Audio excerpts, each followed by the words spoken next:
And we are live. We are live. Hello, Gary. Hi, Gary Tremarky, right? Is that how you pronounce it? Tremarky. Yeah, Tremarky. Tremarky. Yeah. Tremarky is joining us today on what we got out of it.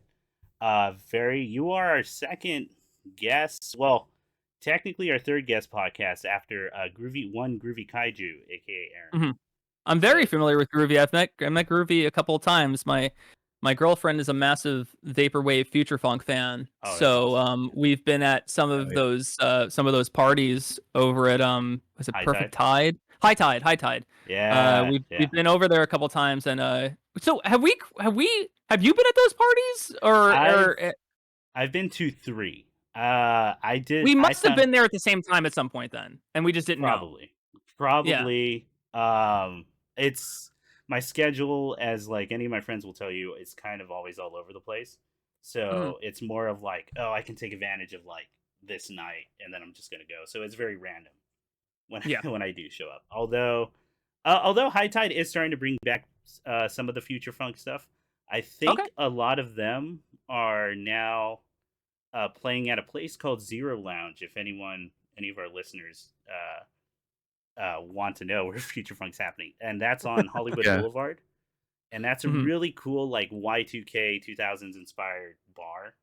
Really hmm small venue, but the cool stage is like someone's like room from that era. So CRTs, VHSs, video games, all this stuff, and then people will DJ, and it's just really cool vibes, and the drinks are good. Ooh, So go nice. support small businesses. But anyway, back on topic. Gary has an Indiegogo going for Starstruck, which Yes. is really cool. Very much, you said, inspired by Fully Cooley, I think. In the Yeah. I have it's gonna be over probably by the time we put this out, but that's okay. Yeah. We do have a Patreon that you can also contribute Oh, to. there you go. That's really nice. But yeah, I guess I could explain a little bit about Starstruck. Sure. Yeah, it's a show about a girl from Earth who wants to be a rock star. And she's taken up on an alien rock tour, and she thinks she's kind of got her big break, but as it turns out, she's kind of just brought up to be a PA for the biggest alien rock star Okay. in the universe. And yeah, it's kind of just like a mix of Almost Famous meets Hitchhiker's Guide to the Galaxy, and then obviously like Bill and Ted and FLCL were massive influences too. You're Like just hitting in all the terms of right notes like for me. yeah. Yeah. Yeah, and it's been a lot of fun to work on. We did an Indiegogo. This has been a project that I've been doing since 2019, and obviously the pandemic happened. It's Mhm. funny, we recorded all the voices for it in 2020. Oh, wow. It's got a pretty cool voice cast. Jenny Yokobori is the main girl, Harper, and she's been in stuff like Hello Kitty. She's Kuromi on Hello Kitty, and then she's also Cinnamon Roll on that. What else has she been in? She's Comic Book Guy's wife, Kimiko on The Simpsons now. Oh, wow. Okay, cool. Yeah. She's got quite a few roles. She's in Genshin Impact. She's in a bunch of stuff. Like she's a fantastic lead. And yeah, like we recorded those voices early on.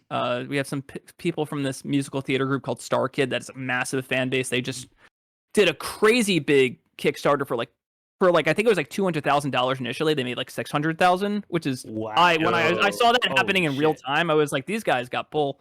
Joey and Lauren, Joey Richter and Lauren Lopez are two characters on it as well. They're fantastic, and yeah, I don't know. The whole cast is just incredible, honestly. But they all bring these characters to life, and I'm so happy to kind of finally be able to do this. We're going into production as if we're recording this. We're probably going to be starting production either next week or the week Hell directly yeah. after. So no, it's exciting. I'm really excited. Hell yeah, you should be. And like, Yeah. yeah, everyone go check out the Patreon by the time this comes out. Yeah. I know I always like doing a peek behind the curtains because I like complaining about my personal life.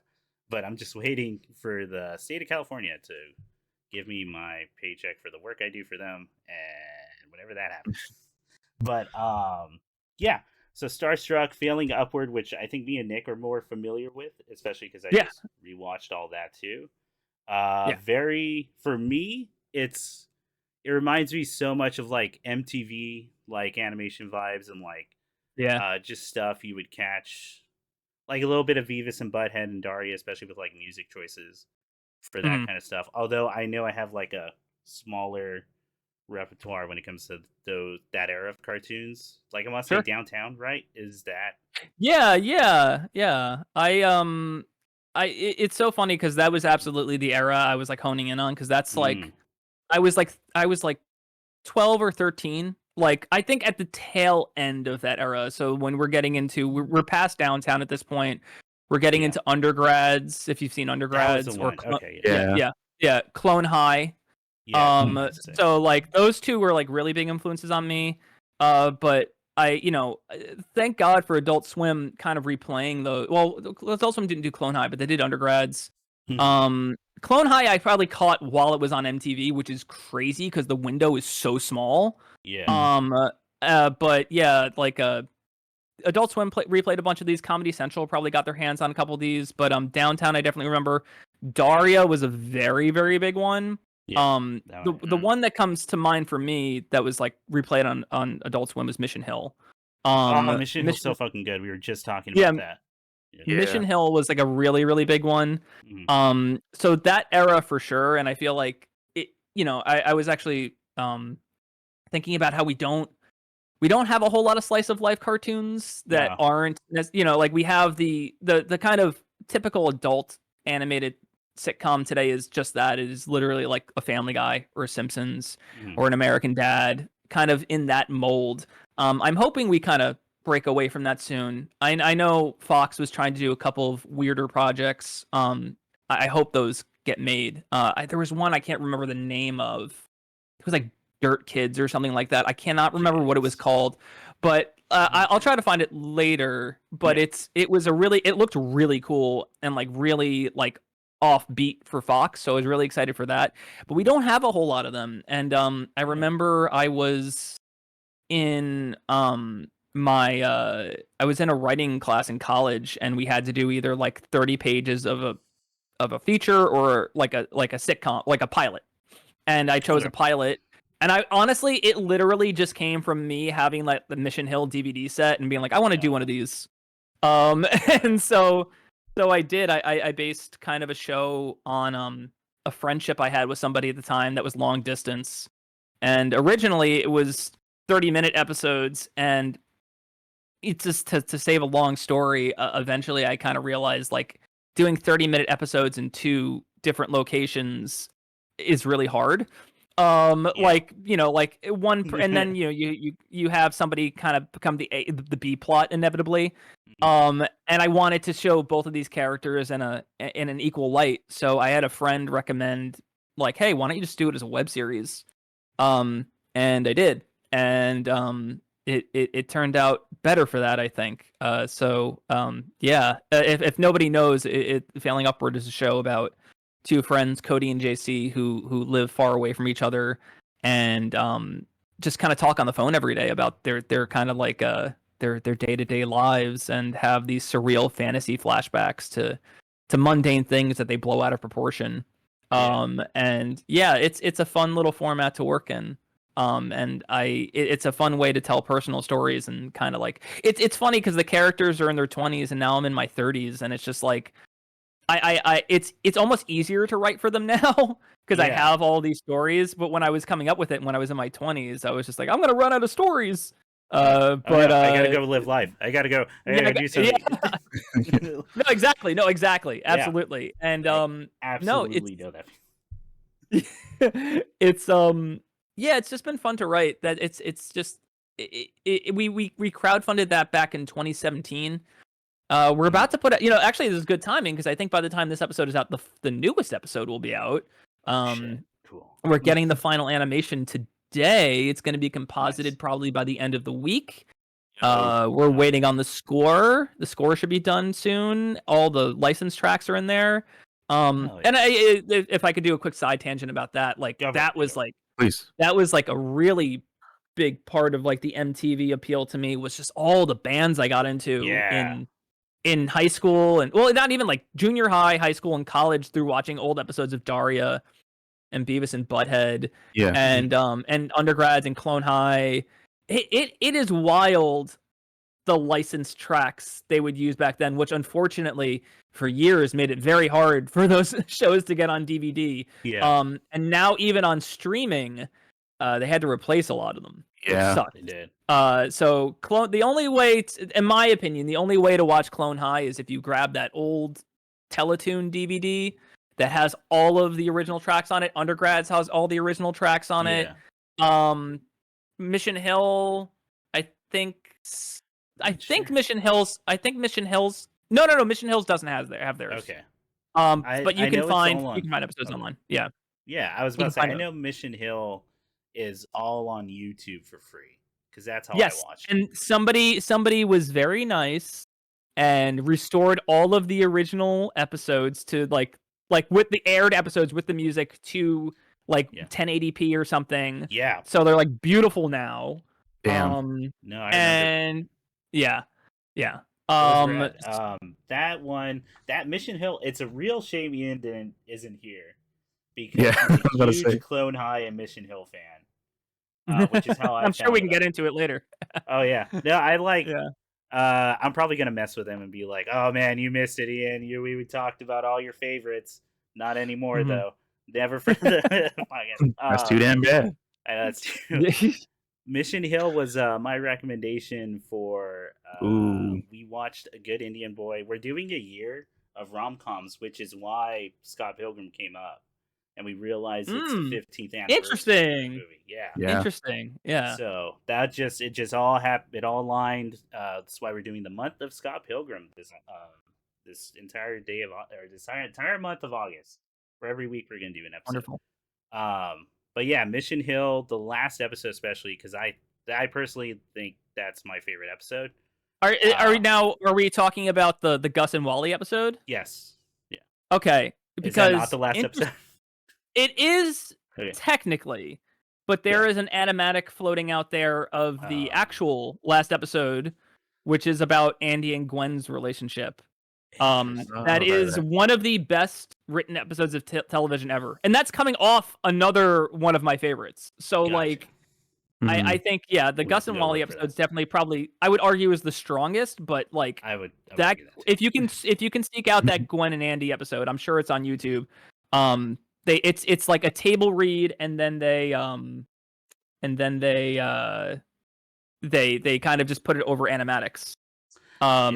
It's really good. It's really good. Awesome. I will be on the lookout for that. But yeah, the Gus and Wally episode was our recommendation of stuff to check out after we did A Good Indian Boy, just because we actually found a little bit of parallels to that.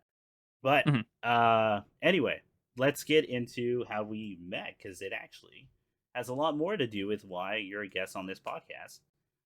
We met in, oh my god, how much was it? Was it 2 or 3 hour long merch line? That was it had to be at least an hour, and then maybe an hour and a half max, because we went through all of James Ivy. Band.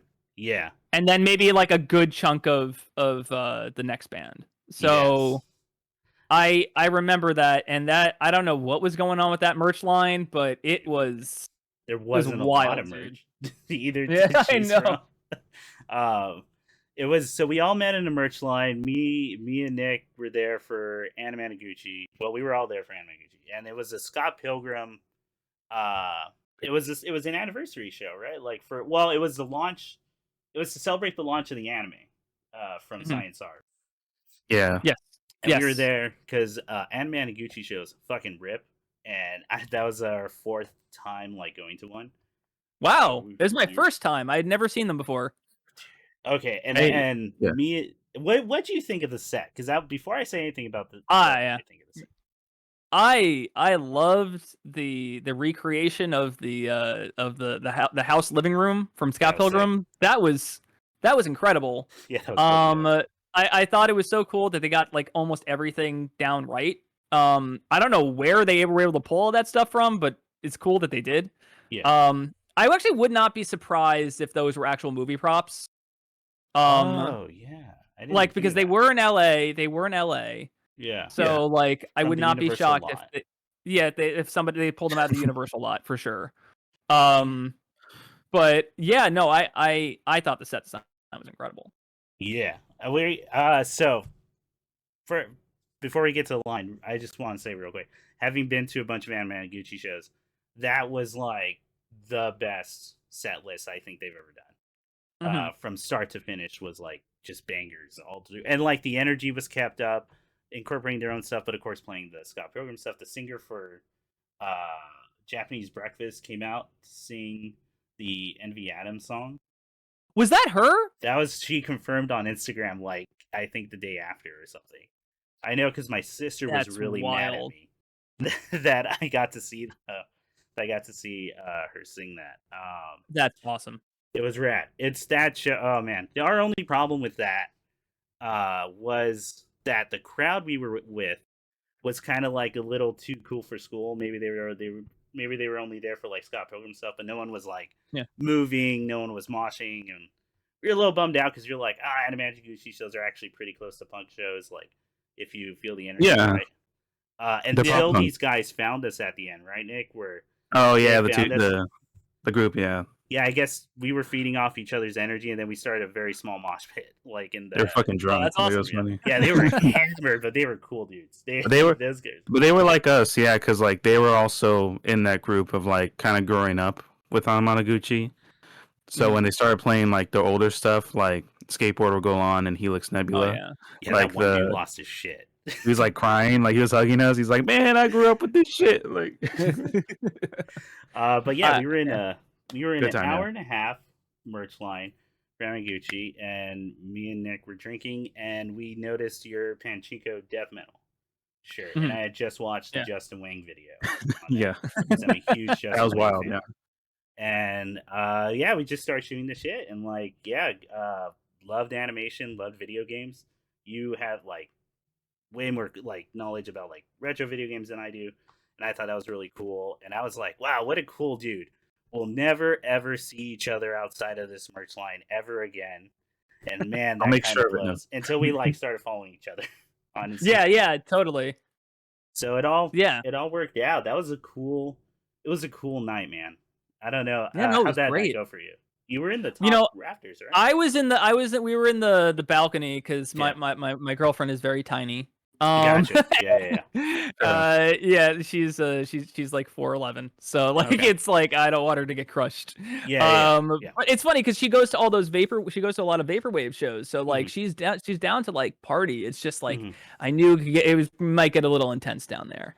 But we hung out in the back, and we had a great time, honestly. Like it's I just thought it was they planned for both crowds, which was awesome. It was cool.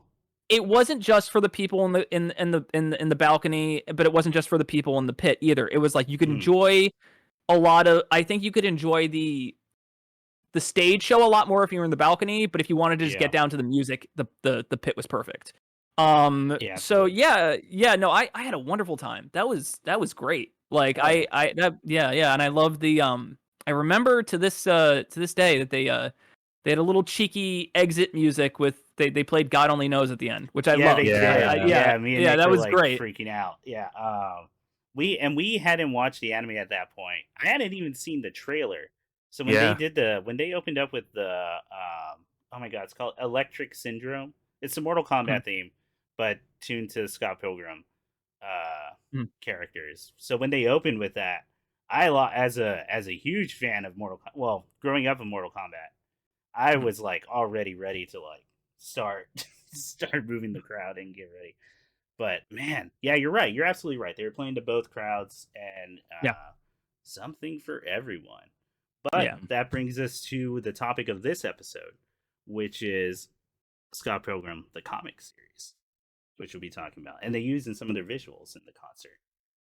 So let's get into Rising Action, which is, before reading the comics, what did you all know about the comics going in? If anything at all. I'll start with mine as someone who recently read it over the course of, I think I mentioned before the recording, I had read like the first 3 in high school, and then because the movie came out, I was 15 at the time, and I'll tell that story. That's its own story of how I saw it.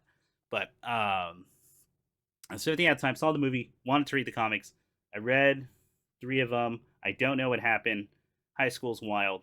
And then uh, yeah, I read them all recently.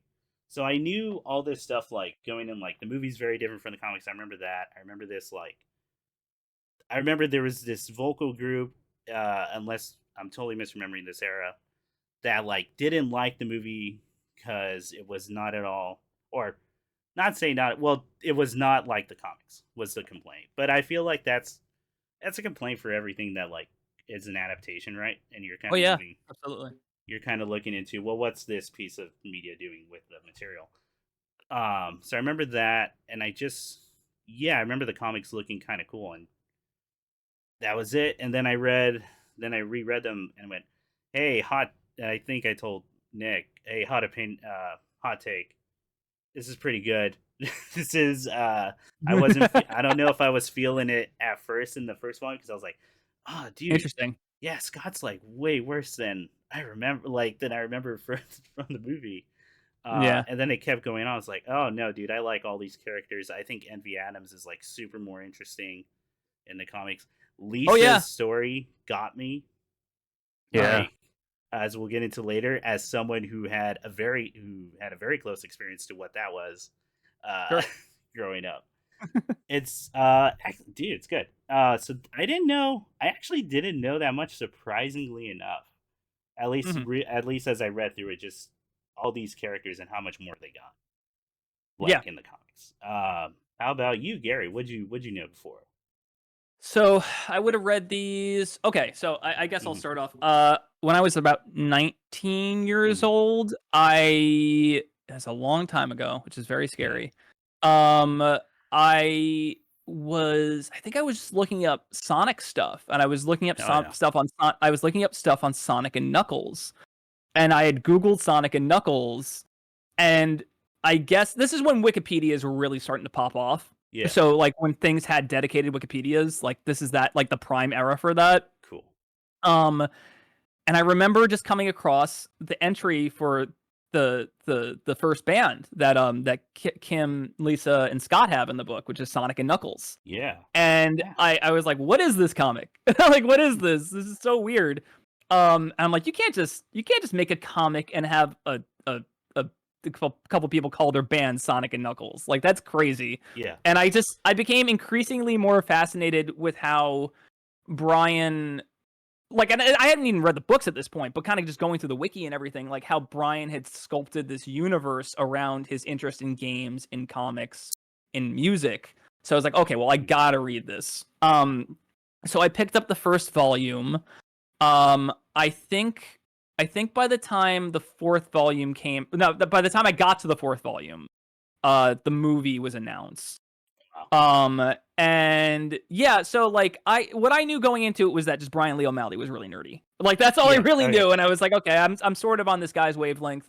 I Yeah. see where he's coming from, and yeah, like it was just more curiosity of like, okay, let's see how deep this rabbit hole goes. Let's see how many references he pulls out, and all that stuff. And yeah, I just ended up having a really good time with the books at the time. I had a fantastic. I remember just liking them a lot. I remember the thing that struck me the most while reading them was how, and this is a compliment, how messy everything was in terms of Yeah. just like the kind of like friends coming in and out of the books at random at Mhm. points. Like there will be characters that vanish for a while and then just show back up. You know, Yeah. Sandro, Monique, you know what I mean? Like those characters will pop in just whenever Brian needs them to. And I'm like, Yeah. that's just how life works. Like that's like he did a really good job of kind of capturing friend group dynamics, Yeah. which is what got me the most about those books. And I think that combined with the nerdiness, I was like, I liked it. And then the music angle, because I was just really, Mhm. it's so funny, even though like my taste developed in high school in music, I was really getting to like obscure bands in college and everything. So it was really Yeah. just the perfect time for all that amalgam of things to kind of like come together and like manifest in this book. So yeah, that's basically my experience with it. And then the sixth book came out and then the movie came out shortly after. So Yeah. yeah, that's Awesome. kind of where No. I stand. Yeah. Yeah, speaking of the music, while I was rereading I think I was listening to, like, I would listen to the entirety of the movie soundtrack, anime soundtrack, and then the video game soundtrack, and then eventually I ran out of those, so I just listened to like the discography of Plumtree, which I was familiar with because Nick like played it all the time. Hey, they're good. Another hot take. Anyway, it was it was Nick. Yeah. Oh no, sorry. I was gonna transition to that because I showed you Mass Teen Fainting like some of the tracks there back then. Yeah. So when they came up, I was like, oh, that's the song Nick showed me. That's a really good one. But go ahead. No, please continue. Okay. Yeah. Gary. Yeah. Oh, sorry. Nick. This is amazing. Yeah, this is great. This is great. You can tell I just woke up from like a migraine. Nick. Yeah. What'd you know before going into? I know about Scott Pilgrim. So before reading it this last time but I guess to like go even back farther of like, it was the first time I read it. I can pinpoint the exact, arguably even month even. Okay. It was like March. I just started high school, and I had just gotten my copy of Wizard Magazine's top like 100. Jesus. Okay. Ooh, Wizard. Dude, you just took me back. Yeah. Right. So they Wizard. I just want to start. Wizard reminds me of my mom packing things for my summer camp. Like times she's like, "Oh, I bought you a bunch of Wizard magazines." I'm like, "Oh, hell yes." Sick. Yeah. Wizard for me is magazine section at Ralph's or Albertsons or Vons. While we're doing grocery shopping. And I'm like, can I get this one? It's got comics in it. And, oh my god, it's gonna have the who they want to cast in the Teen Titans movie. Mom, it's top 100. How am I not gonna know what I didn't even know there was 100 pieces of art out there at the time. Savage Dragon. Yeah. I'm sorry, Nick. Go ahead. No, totally. And like, and that was actually the thing about it was like top 100 heroes up till 2010, right? And then at number, I want to say 25, 24 is Scott Pilgrim. And that's like my way of like learning about Scott Pilgrim was like seeing that and seeing his synopsis and being like, oh, that sounds like a cool comic to check out.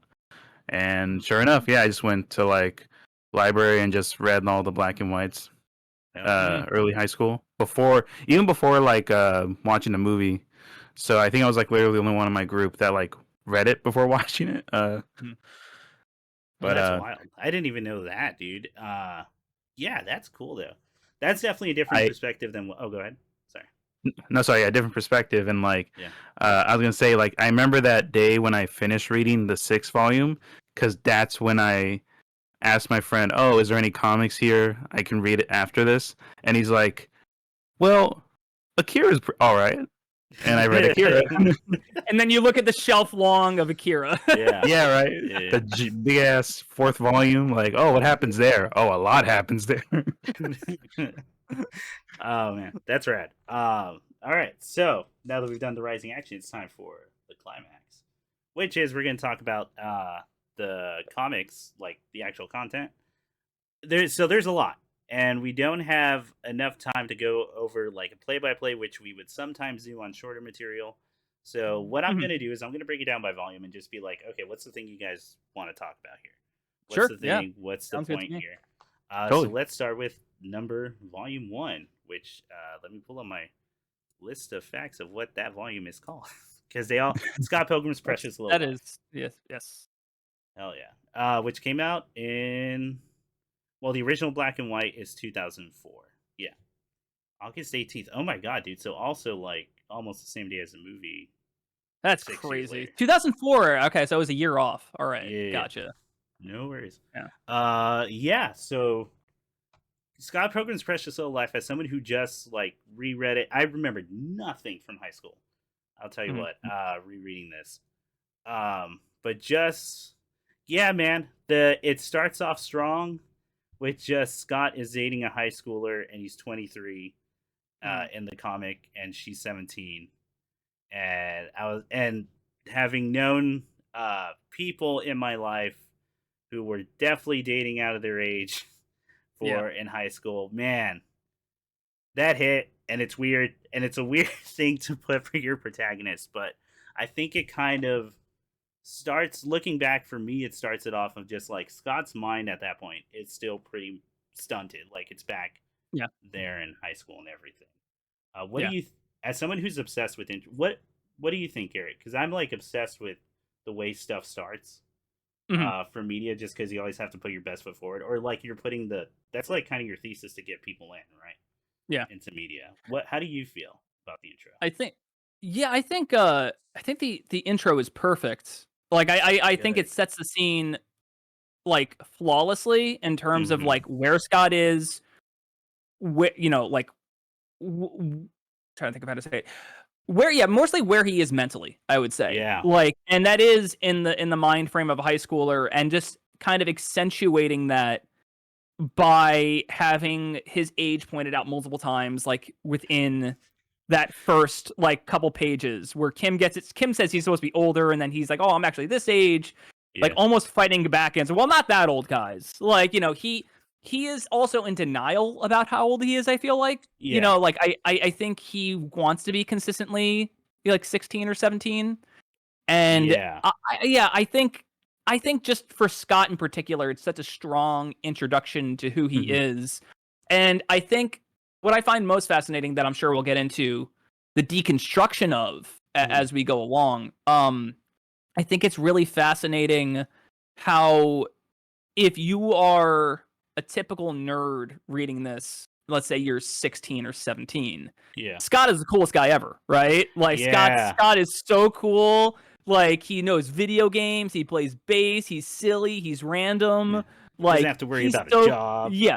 Yeah, exactly. What does have to worry about a job? He is the prototypical slacker archetype, Yeah. and that is so cool to like a 15 or 16-year-old. I was about 19 when I was reading these for the first time, and now Gotcha. in my 30s as I'm reading them again. Yeah. When I was 19, I am just on the edge of like, okay, I relate to this guy, but he's being weird. And Okay. now Yeah. I am like, what the fuck? Yeah, Like, dude. Yeah. yeah, what kind of main character are you trying to set up here? But It's at the same crazy. time, there is something there. I think there Yeah. is something charismatic about Scott. I think that like deep down there is something like you want to see him overcome these issues and you know, because I've read it, I know how it shakes out. Mm. It's interesting to kind of see him at that early stage. But there's a and maybe this is getting a little too far ahead, but like there's an album that's very much like this, and I'm sure you guys are familiar with it, but I'm sure you know Pinkerton by Weezer. Yeah. Okay. Yeah. Classic. Yeah. But when you listen to Pinkerton when you're 15, you're like, oh my god, I relate to River so much. Like, this is my life. Like, everything sucks. Like, I just want to love somebody, but like I'm almost like a womanizer, and I don't like I have no. It is this emo catastrophe that you are inhabiting, and it's like, yes, this is my life. But as you get older, you age with it, and you're like, oh, I don't like this guy at all. Yeah. Like, this is a good reference point for how much I have grown since I first listened to this. Yeah. I think Scott, yeah. It's a good like, oh, all right, I did get better as a person because there's certain scenes where man, it's that shot of him standing outside the gate of like the high school waiting. Oh yeah. For knives. I'm like, dude, what the fuck are you doing? Like, what are you? Yeah. With his friend for support. With his friend for support. It's so, I mean, because I always try to compare it to my friend group, which I never. I mean, it's a bad thing to do, but it's funny when I look at it because my friends are very much like, man, they will not tolerate bullshit for the life of them. They will not give you slack, which is, like, looking back, honestly, is a good thing. But man, just what people. The fact that Wallace isn't just like ripping him from the gates and going, no, you're not going near a high school and waiting for some teenage girl to come out, like as a 23-year-old, is wild. But it's cool. I mean, so the date that like follows that though is like genuinely, it's weird because it's played out very like heartwarming, almost like it is played out like just slice of life. Really, very nice date for both of them. but there's always that little edge with Scott as you're like noticing like stuff of just like, oh yeah, Knives is a teenager just learning stuff about the world Mhm. recently outside of her high school, and Scott's this weird kind of like uh not telescope, but he's gonna be like the anchor point, like the reference point for outside of the school life. So they're Mm. going to like Goodwill, music shops, which man, I miss browsing music shops. Oh yeah, no, this was when I read this for the first time. Mhm. That was maybe like the last hurrah for like record shops. Yeah. And I remember there was a record store. I lived in New York City at the time, so All there right. was a record store down on St. Mark's. There used to be Kim's on St. Mark's, but if you would go around, that was the popular one. But if you go around Yeah. the corner, and I think it might be called Bleecker Street Records. No, probably not Bleecker Street. That's not it. Mhm. It was another record store, but if you go into the basement, it was tons and tons and tons of CDs for 25 cents each. Like just like you could get into 50 bands in a week on like a budget, and it was amazing. Yeah. And I remember as I was reading Scott Pilgrim, that's where I would find bands mentioned in the book Mhm. like to listen to. Cuz like yes, there's iTunes and everything like that, but I was still very much like physical media. Yeah, and I still am, but like Yeah. it was the experience, and it kind of goes back to what we're talking about here, where it's like it is kind of like this experience that's not around anymore, and it's kind of like it's a moment in time, which I think Brian captured really well. Yeah. That was something I was gonna bring out, like just this capture. You're right, of capturing this moment in time for everything. Record shops still exist. It's just like they're all specialized now. And Hmm. go support your small record shops, people, if Oh you yeah. can. There's for a quick SoCal one for anyone in SoCal, I always recommend Fingerprints. Ooh, Is in Long fingerprint. Beach.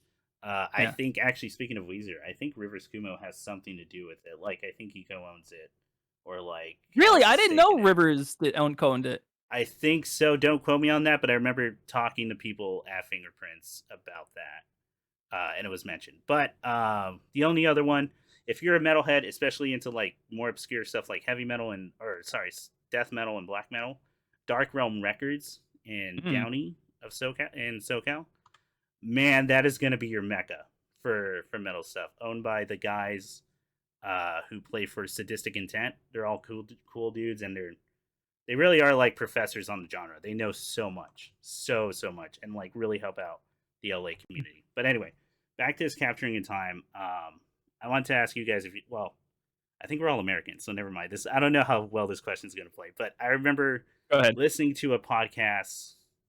The podcast I listen to is Castle Super Beast, like very often, and they're both Canadian. And they whenever they talk about Scott Pilgrim, they talk about how by the time the movies come out, like the Toronto the movie is depicting, no longer it doesn't even exist anymore. Yeah. By that time, Yeah. it's all like Yeah. condos and like super gentrified, or like just all these high rises that are just condos, lofts, and all that.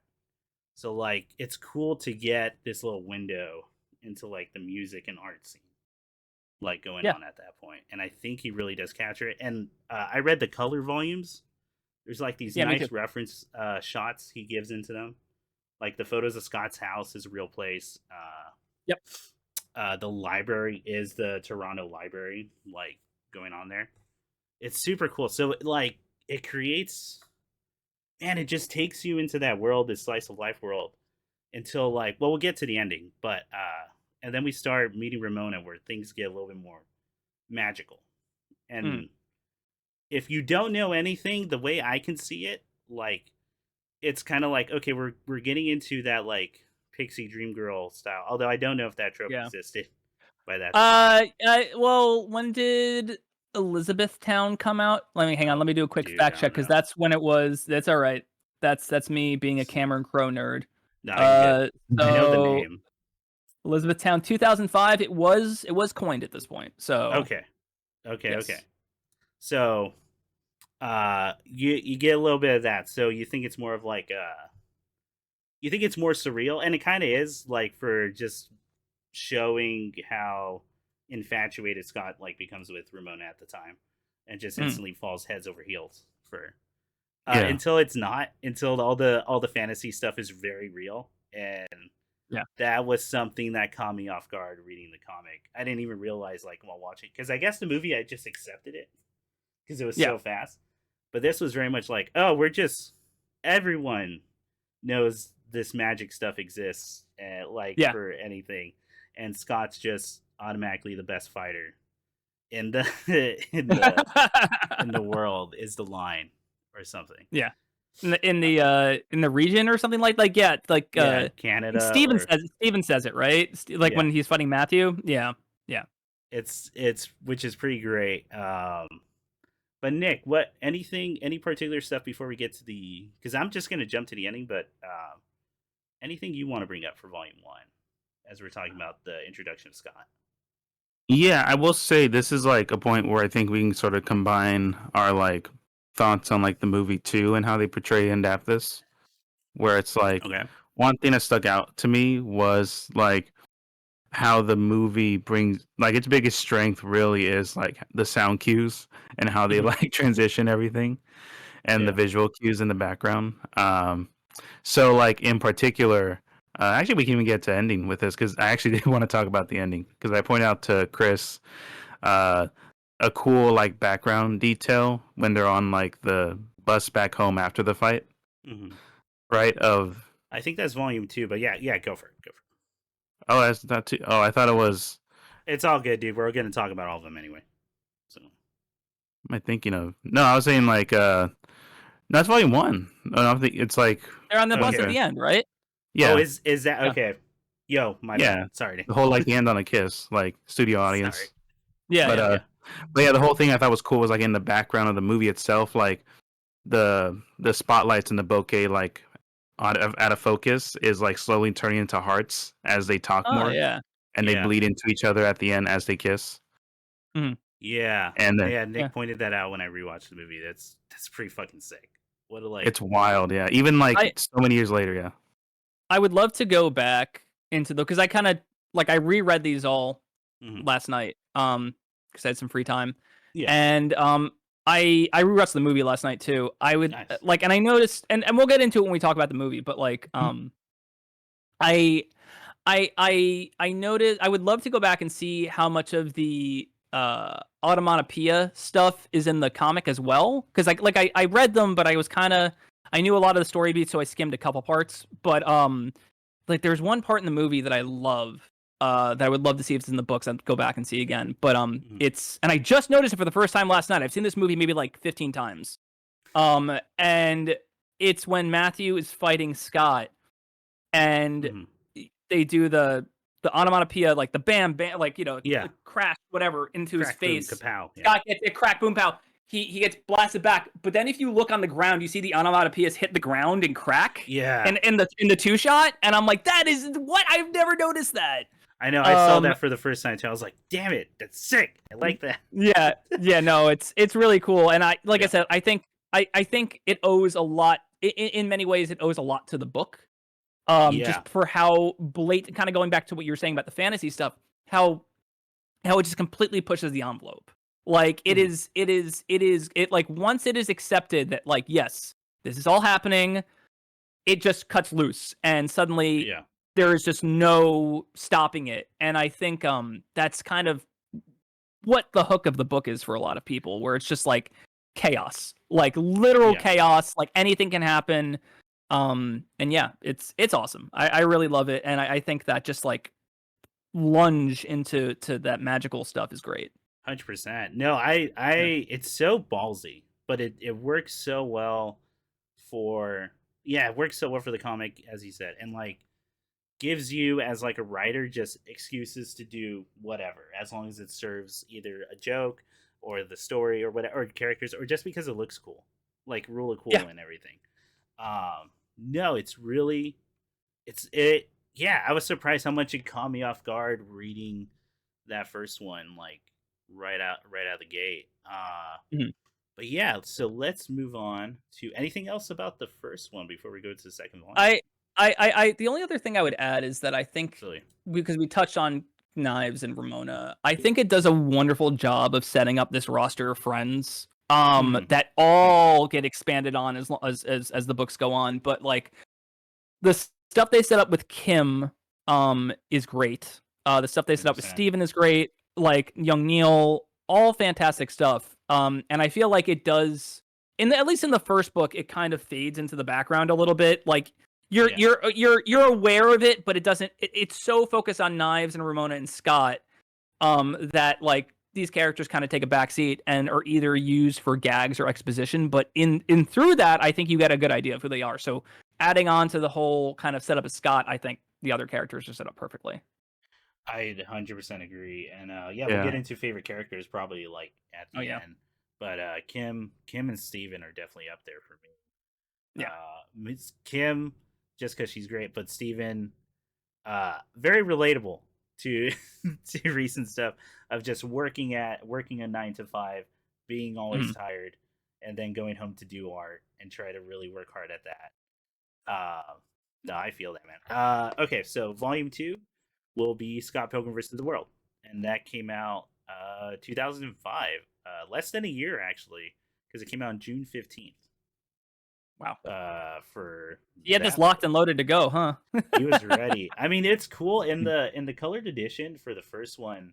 He puts in the pitch at the back of the book, like the official pitch document he sent to Oni, and that's probably something I'll be looking at as I try to pitch stuff. But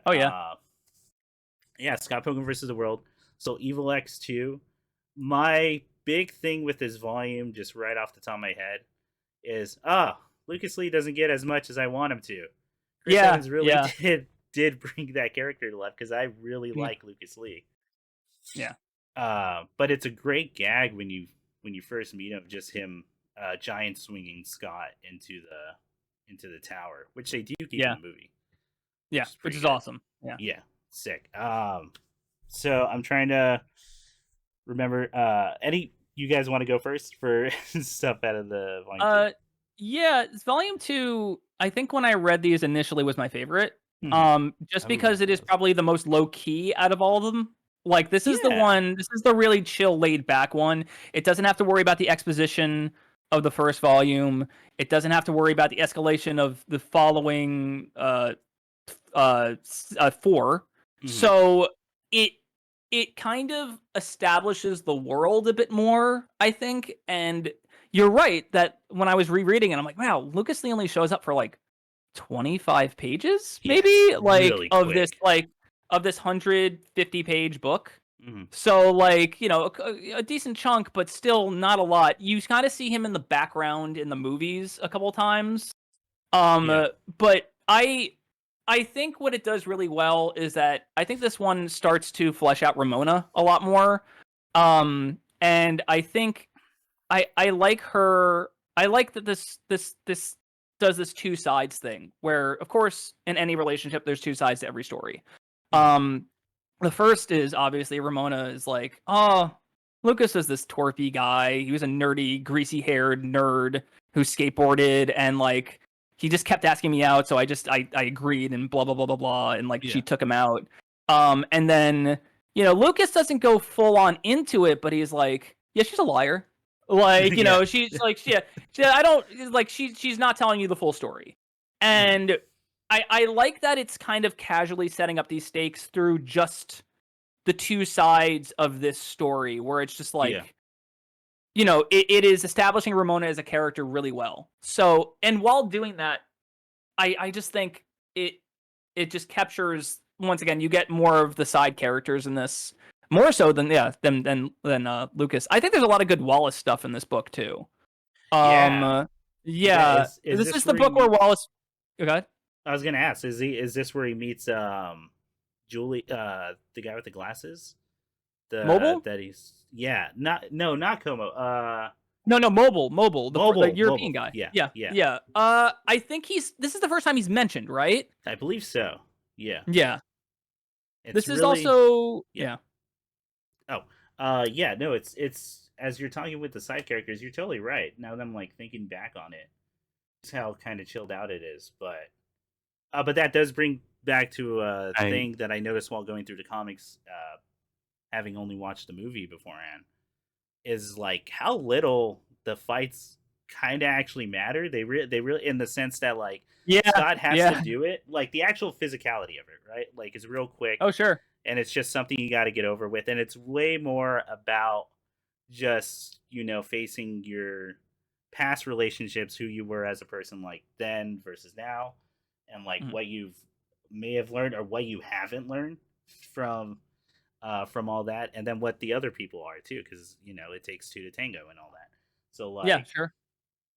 you're totally right. Just it's planting the seed of Mhm. like, oh, there's something with Ramona here that we're not getting a lot of, and that'll kind of become a thing through the rest of the comic. That was a thing I noticed too, is that wow, you don't really learn a lot about Ramona's backstory until like very much towards the end, and even then, it's not Yeah. nearly as much as like the anime or like.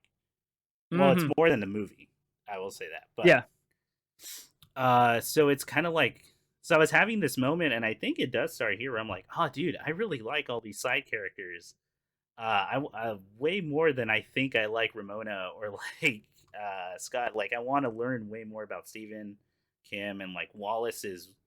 I think this is my favorite version of Wallace. Or the anime one's pretty good too, and it's definitely my Hmm. favorite version of Steven, because I think Yeah. maybe because again I relate to so much of the stuff too much. But yeah, it's a very chilled out like volume. You're totally right. Nick, Yeah. what do you I had think? to. Oh, Yeah, go go ahead. ahead. Can I just get one more thing Yeah, in yeah, yeah. before? Yeah, sure. Um, I just had to remind myself. I just pulled up the wiki just to have this on hand because Mhm. there's just so much that goes on, and Yeah, if you read it all at once, they all kind of merge together. yeah, which is But not. this is the one where we find out more about Lisa and Kim. So I was about like to say, this yeah. Yes. that's also why I love this one. Like this is easily the strongest of the backstory stuff in the series, in my opinion. Yeah, you're totally right. This is Yeah. where Knives gets her hair dyed as well. Yeah. Um, yeah. I'm sorry, Nick. Go ahead. No, I'd say yeah. On totally. That was actually what I was gonna bring up as my favorite thing about it is like on top of that, like again to add to kind of like the um like we're getting more animation adaptations. Like one of the first ones I ever seen was Titmouse's promotion for the film, which is the That's it right. That's beginning of volume right. 2 with Lisa.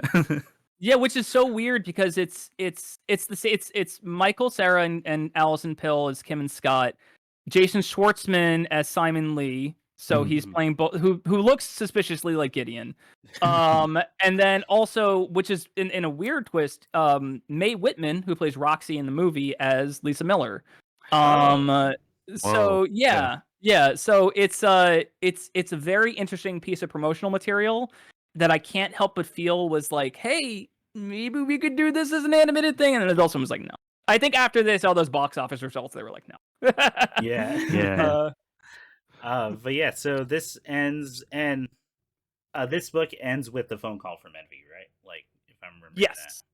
Yes. Which, man, oh, I love the way they frame Brian O'Malley frames that, like in the comics, of just I think it's all black whenever Envy's talking, and then it's just Scott's face and his reactions to everything, and Mhm. just that like mile long stare, and like the way the dialogue's written of just like it's honest, but it's very short, it's very short answers Yeah. of just like reliving that bad breakup.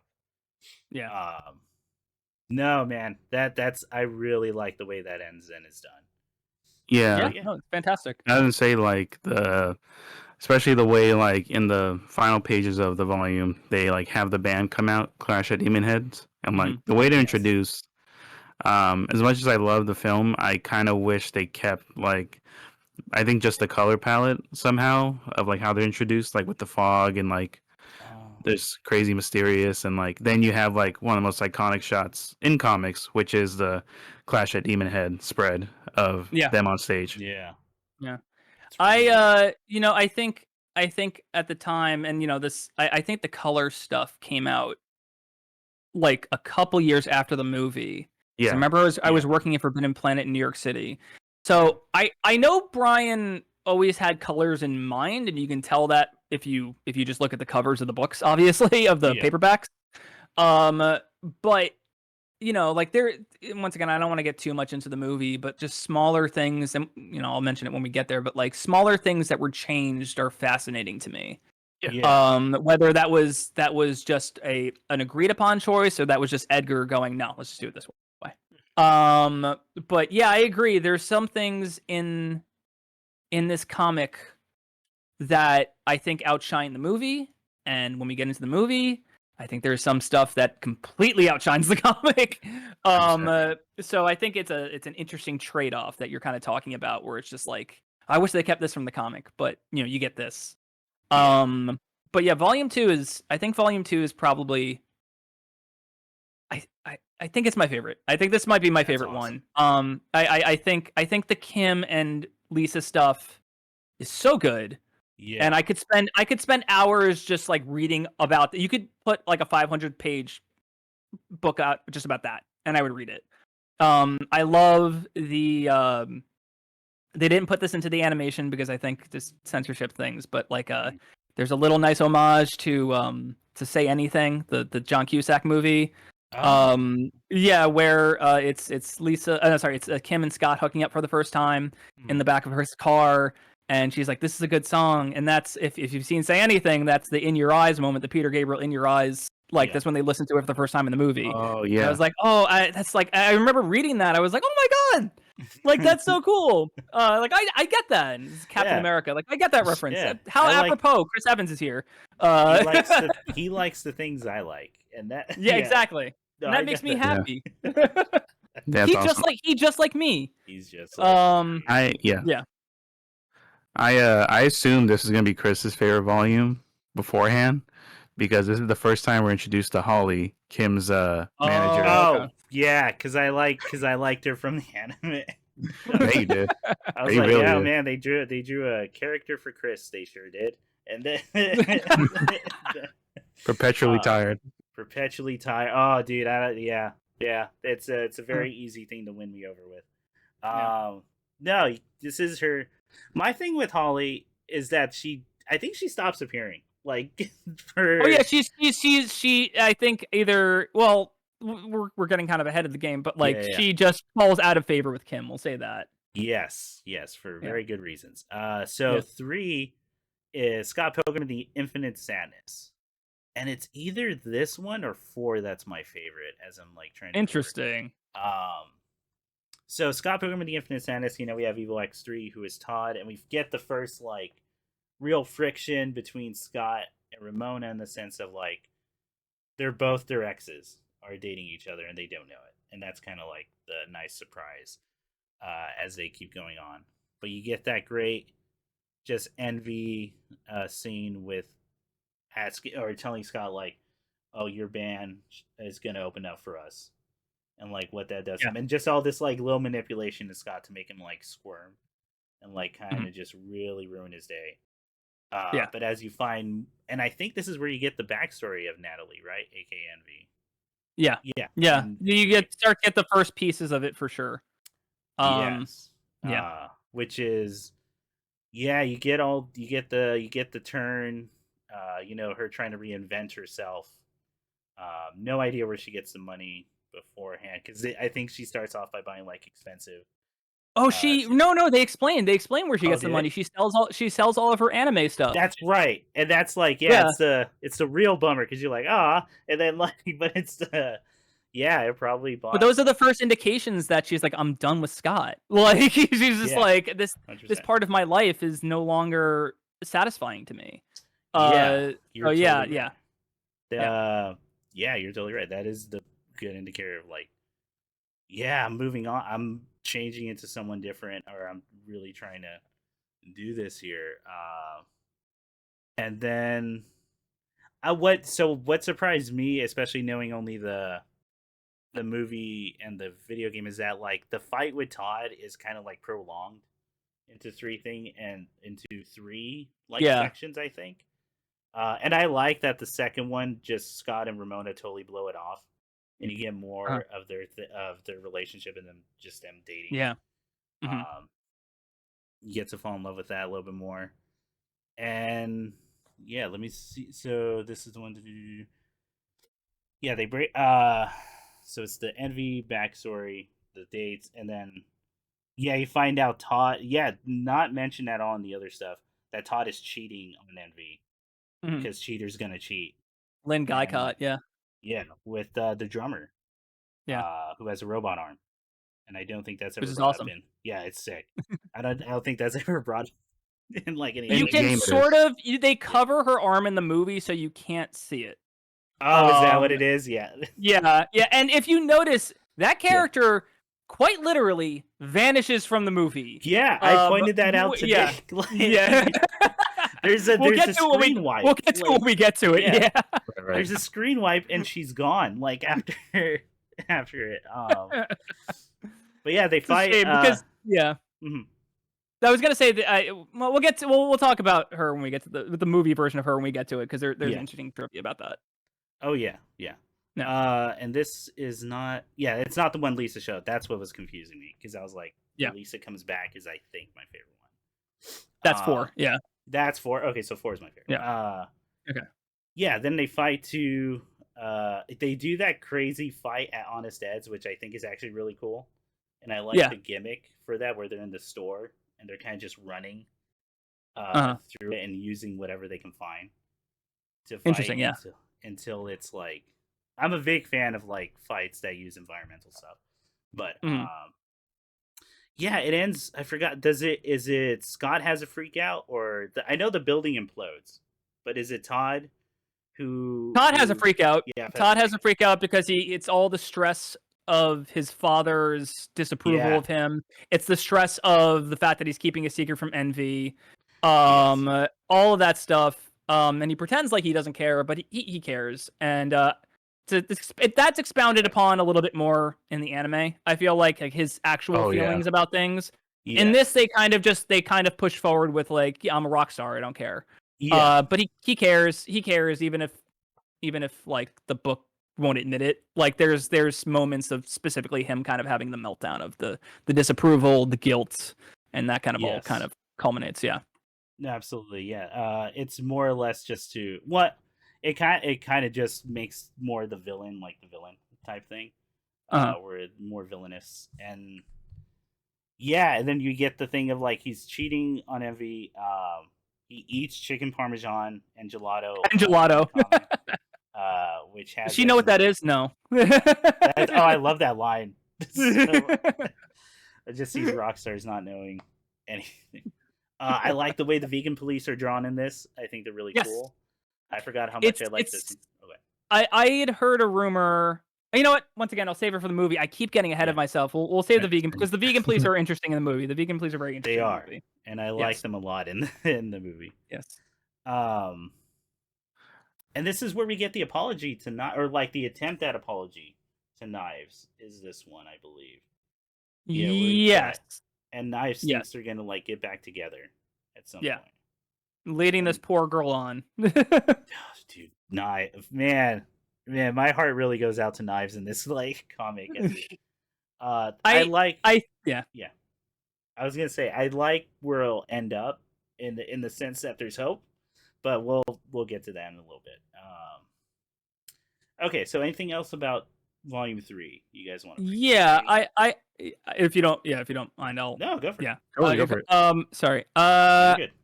This is the volume where I think some bloat issues started coming up for me in terms of kind of going through this. I mean, listen, every volume has something I love in it.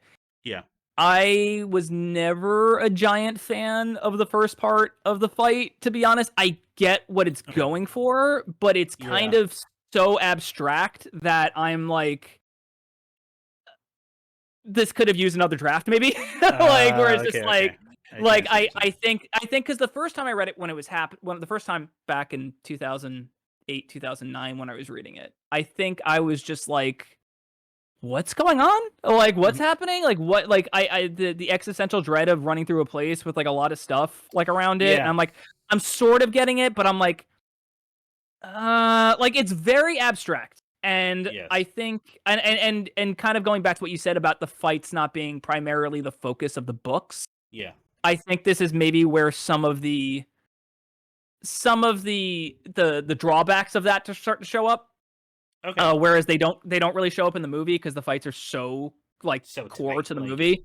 yeah. Yeah, like, and I think it's a double-edged sword because I think while I have issues with that first part, it gives enough time for Todd to be fleshed out as a character overall instead of just having him.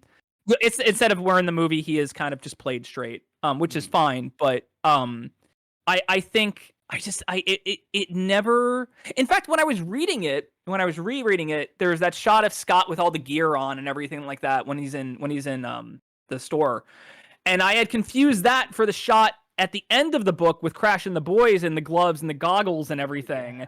And I was like, wow, these really are two distinct things that I'm misremembering and kind of imagining as one thing. Yeah. And I think to me that was just like, oh yeah, I guess there is a lot more to this book than I remember, and I think a little bit of bloat shows up. I think there is. Okay. We'll get to it. This isn't my least favorite volume. This is absolutely not my least favorite volume. There's too much good stuff with Envy. There's too much funny stuff with Todd. I think it's a great book. It's just I think here is where I'm like, okay, there are a few choices here I disagree. Okay, I could totally see that too. I think that's fair, man. Nick, any last things about 3? Yeah, and I kind of want to, like, at the very least mention, like, one of the main reasons I wanted to get this comic in color so bad is because, man, I just love the way Volume 3 looks in color. Like, the way, especially, just the way, like, all of the clothing changes that Natalie goes through as Envy is so cool. And, like, I want, in particular, like, and it's just like my bias because I'm a huge fan of those colors, but the whole like palette for the backstory with Scott and Natalie, I just kind of love that, and like how much they kind of blend into each other, like because you have moments where if Envy talks as Natalie, it's a pink background, and then when she's Envy Adams, it's like cold and stuff like that. Interesting, yeah. Because like there's a panel where it's like Envy says, and that's how I know he truly loves me. And then, like, that's when it turns pink, and everyone just stares at her like, what are you saying? Oh, yeah, dude, that shot's really good. Right? You're like, are you... You're talking about when she's talking about the backstory with Todd, right? Yeah, like, oh, he punched a hole in the moon for me. Nah, he punched the whole moon for me. Like, the same moon? It is interesting. It is interesting, the two personas of Envy Adams, the Natalie persona and the Envy persona. Yeah. I don't want to spoil this because it just came out, but they play with a lot of that in the new Superman movie. And I think a lot of that kind of goes under the radar for most people. But as somebody who's been a Superman fan my whole life, the balance between Clark and Superman is very interesting. And I'm like, when I was reading this, I was like, it kind of reminds me of that. Like, Envy is this shield to protect Natalie, I think. You know, 100%. She doesn't want to be this 100%. Emotional. She doesn't want to be this emotional, like, girl that she was, like, that had trouble kind of, like, finding out who she was and felt like she was blending into the background of Scott's life, I felt like. Yeah. You know, it's funny, reading this, rereading it, I was like, why do I remember her? And it's not, like, I don't know if there's, like, a Mandela effect or something, but I'm like, why do I remember Natalie being even nerdier? Like, because, like, I feel like that's a weird thing where it's because I feel like obviously she has all the game stuff and all the stuff, but I'm like, I remember her glasses for some reason, but it could just be Brian's style. Sometimes a character will look like another character, which is fine. There's nothing wrong with that. But I think because maybe they were hanging out with Julie in the room at that one point, I was like, oh, that's Natalie. I think I just messed that up. But just confused that. Yeah. Yeah, because she has those, like, I think they're like Gynex posters too. Is like, it's not just anime, it's like Gynex anime. Like, there was the one that got me was the poster in her like college dorm room as Natalie, where it's Revolutionary Girl Utena. That's like the cover. Yeah, and that's no. So yeah, there's a lot of good Envy stuff here. It made me really like that character, like especially more so than the way she's portrayed in the movie and even the anime. Even though I liked her anime one a lot. Yeah, she's just way more in depth. I'm probably gonna have to reread the second stuff because you guys are pointing out like character things that I'm like thinking about for and Envy probably is this persona to just hide the scared girl, like emotional girl that that Natalie is. But anyway, let's get into to keep the train moving. Scott Pilgrim Gets It Together, Volume 4, My which favorite is volume. the beach episode. As we Yes, the beach episode. So, which I believe I could be misremembering this. Was this printed in color in the paperback? The beach part, like the first page, was it printed in color? I can't remember, but like maybe, yeah. Maybe like the first 2 pages. Let me. That's what I'm saying. Yeah, like the first 2 pages. Yeah, probably was. Yeah, but yeah, I remember opening. I was like, "Whoa!" when that happened. I was like, "It's color." Cool. Yeah. Right. Yeah. Sorry, I just remember. I'm gonna. This is for future Chris. Put a pin in the Superman thing. I just gotta say it out loud because I gotta tell you something. Yeah. But yeah, to the. This is the. Oh my god! I just lost my fucking facts page. There we go. Yeah, this is the beach episode. They have them. We get the moment of like Scott's trying to say "I love you." Yeah, this is what this whole book is about. Scott trying to say "I love you." Yes, and Ramona is putting like kind of the brakes to it at like some of the points. And Scott is trying. But anyway, they do the beach episode. Kim and Knives have that moment of making out like on the just like surrounded by like beer bottles in the beach in the room. They play. I like the shot of Kim with the bongos. I like that. I like that little beach shot, like of just them playing instruments. Yeah, very cool, very very me. But this is the one where Lisa Miller shows up. The character completely acts from the movie. Yeah, and the anime for the most part, she shows up for a split second in the anime. Yeah, that's what I was trying to remember. I was like, I think she's there somewhere, but like she's in the game. She's in one of the backgrounds of the game, so she definitely is. Yeah. This is the one that got me because I've been in Scott's position with Lisa before. Oh yeah, just a friend, or like you become friends. This is like old Chris. This is you stay humble, man. Yeah, thanks, dude. and then no, but this was like the friend who like obviously had feelings and you didn't reciprocate. And you guys kind of just never talked about it until you're way older. And I like the conversations they have there and like how she's portrayed. She's like a movie or a TV star, right? Yes, she is a trashy, and I don't think a daytime stuff, but like a Degrassi kid. She's like a Degrassi kid. Yeah. So yeah, exactly. And she's probably going to LA to keep pursuing the truth. Although she looks like she's kind of she wants to find a reason to stay. Yeah. As we get with like Scott, which is how much of that it like. Yeah, because we find out she wasn't really shopping for expensive stuff. I think she was returning it, or no, doing laundry. Yes, she just had the bags and everything when they meet at the mall. Which shout outs to malls. Our mall is dead. It's deader than dead. Another thing of the past. I know. As someone who used to go in the summer just to get AC, so like just to stay cool. And this is their. And then the lease. This is the apartment where the deadline for the lease is up.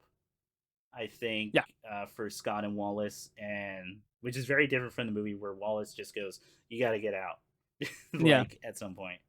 Yeah. But this is very much. Wallace tries his damnedest to be like to it's interesting. Because we haven't talked a whole lot about Wallace, but like that's true. His relationship with Scott is very fascinating, and I found it. Whereas when I read it as a kid, not as a kid, but like as a 19-year-old, I was just like, oh, he's a funny sidekick guy. You know, he's got it together compared to Scott. In this, it just when I'm reading it as an adult, like a full-grown adult, I'm like, he really is like so conflicted between I want to be this guy's friend because I genuinely do like him as a person. He has potential as a person, and get the fuck out of my life. And I find that I want to be on my own. I want to have all my boyfriends. Like, I hate this guy, but I love him. But I hate him, but I love him. Yeah. And Yeah. like it is in its own way a very toxic relationship. Like, Yeah, Scott's a know, leech. So yeah. like Well, Wallace it's is not only, but it's Yeah. I think that Wallace also puts himself into it too, because like Yeah. Wallace, Yeah, you're totally Scott, right. Wallace's opinion throughout the entire series, I don't think it's ever really resolved, but he has nothing but sympathy for Scott when it comes to Yeah.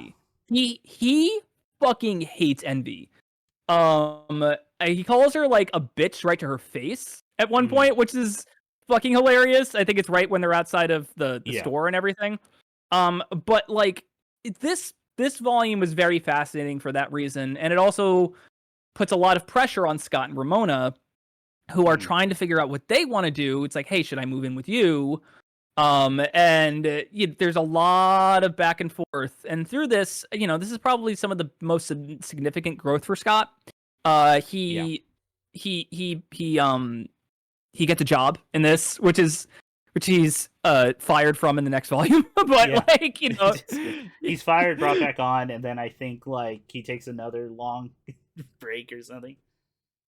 yeah. But I don't know. This is a very interesting, and we'll get to. I think the Lisa stuff is the best stuff in this. I agree with you. But there's a lot of fascinating stuff going on with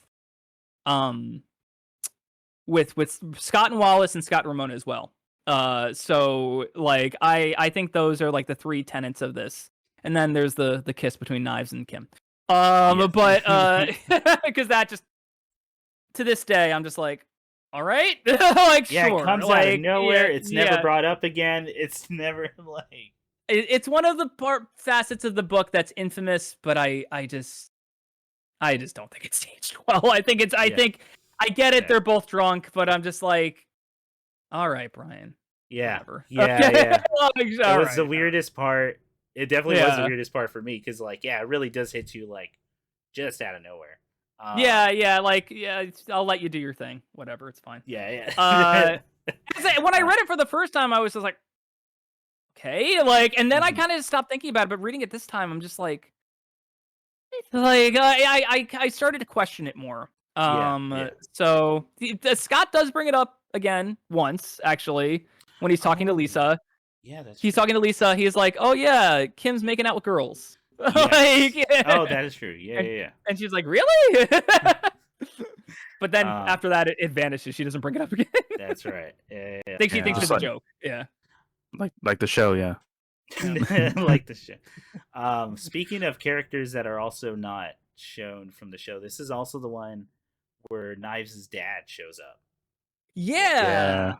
This is where it's so that was surprising to me because like, oh, the ninja attack from the movie that starts before even before even Todd is like taken out.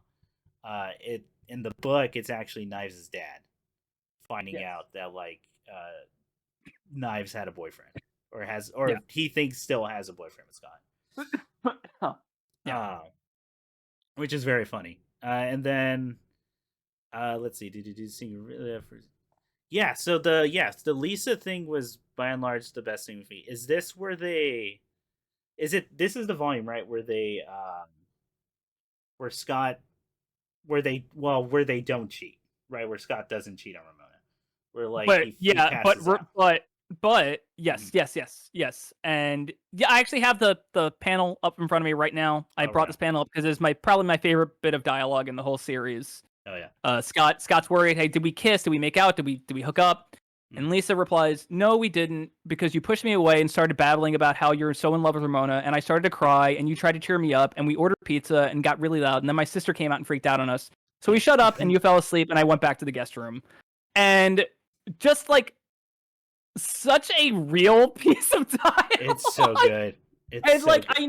I know it seems very like she's saying all this at once, but like Yeah. that's how somebody would say it. Yeah, Like yeah. it is my favorite bit in the whole series. Like while 2 is probably my favorite book, this is my favorite bit. Like because it is Lisa being like, okay, this is just never gonna happen, and I just want to blow through all this. I don't want to relive it. Let's just move past this. Yeah. Like you've made your feelings very apparent, Scott. So And like I like it. It's great. you know what, I'm with you, man. And it's also it's for sure like, all right, moving to LA, there's nothing for me here. I can like move on. with the life. It's a nice little like button on that. Yeah. It reminds me of that dialogue from this is gonna be weird. It reminds me a little bit of that dialogue from BoJack Horseman, the very last episode, I believe, which is who's oh my god, she's played by Alison Brie, BoJack's friend. She's the Diane. Yeah, I was like, it's not Kim. It's okay. So Diane.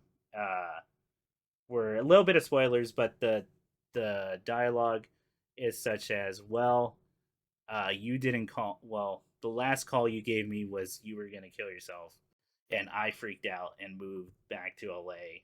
Didn't get married, or like, and just going off of this monologue. Mm-hmm. That was always like one of my favorite monologues from that show. But it reminds me of that, where it's just yep, this. I'm not gonna do the full emotional play-by-play, but this is what happened. And you're totally right. That is how someone would like say. Yeah, cool she's dialogue. clearly trying to be like, I tried, I failed. This is the summary. Let's move on. Yeah. Thank you, Scott. Then, yes, and then Lisa vanishes. And she's gone. She's gone forever to LA. Place. Yeah. It's funny. We've been talking about every other character in this except for the X, which is Roxy. Which is Roxy, true. Yeah, this is a fascinating X. Mm-hmm. Not because of the bisexual thing, but more so in that she seems to be more so than any of the boys on the best terms with Ramona. Yeah. Yet the angriest at Ramona at the same time. Yeah. Yeah. I found her very fascinating in this book. I thought it was interesting. I thought we'll get into it when we get to the movie, but I think both versions have their merits. This one is very fascinating to me because they're very casual, but they will flip on a dime, and just hate each other. And it's just a very fascinating back and forth. Yeah, it's probably signs of like, one, why maybe the relationship didn't work, but two, I think it's that kind of anger that you only get if you still like the person and you're still on like relatively mutual terms. I think this is the only X that Ramona made legitimately still have feelings for. Yeah. I can totally see that. And this is something I've seen brought up sparsely. Ramona admits to cheating on Scott in this book. Yes. And it is never brought up again. And it is one of those things where I have researched it. I have seen people be like, this is kind of a series-breaking moment because it does seem like something major, especially considering what happens in the next volume. Yeah. But, I guess you could look at it as, Ramona and Scott are equally flawed.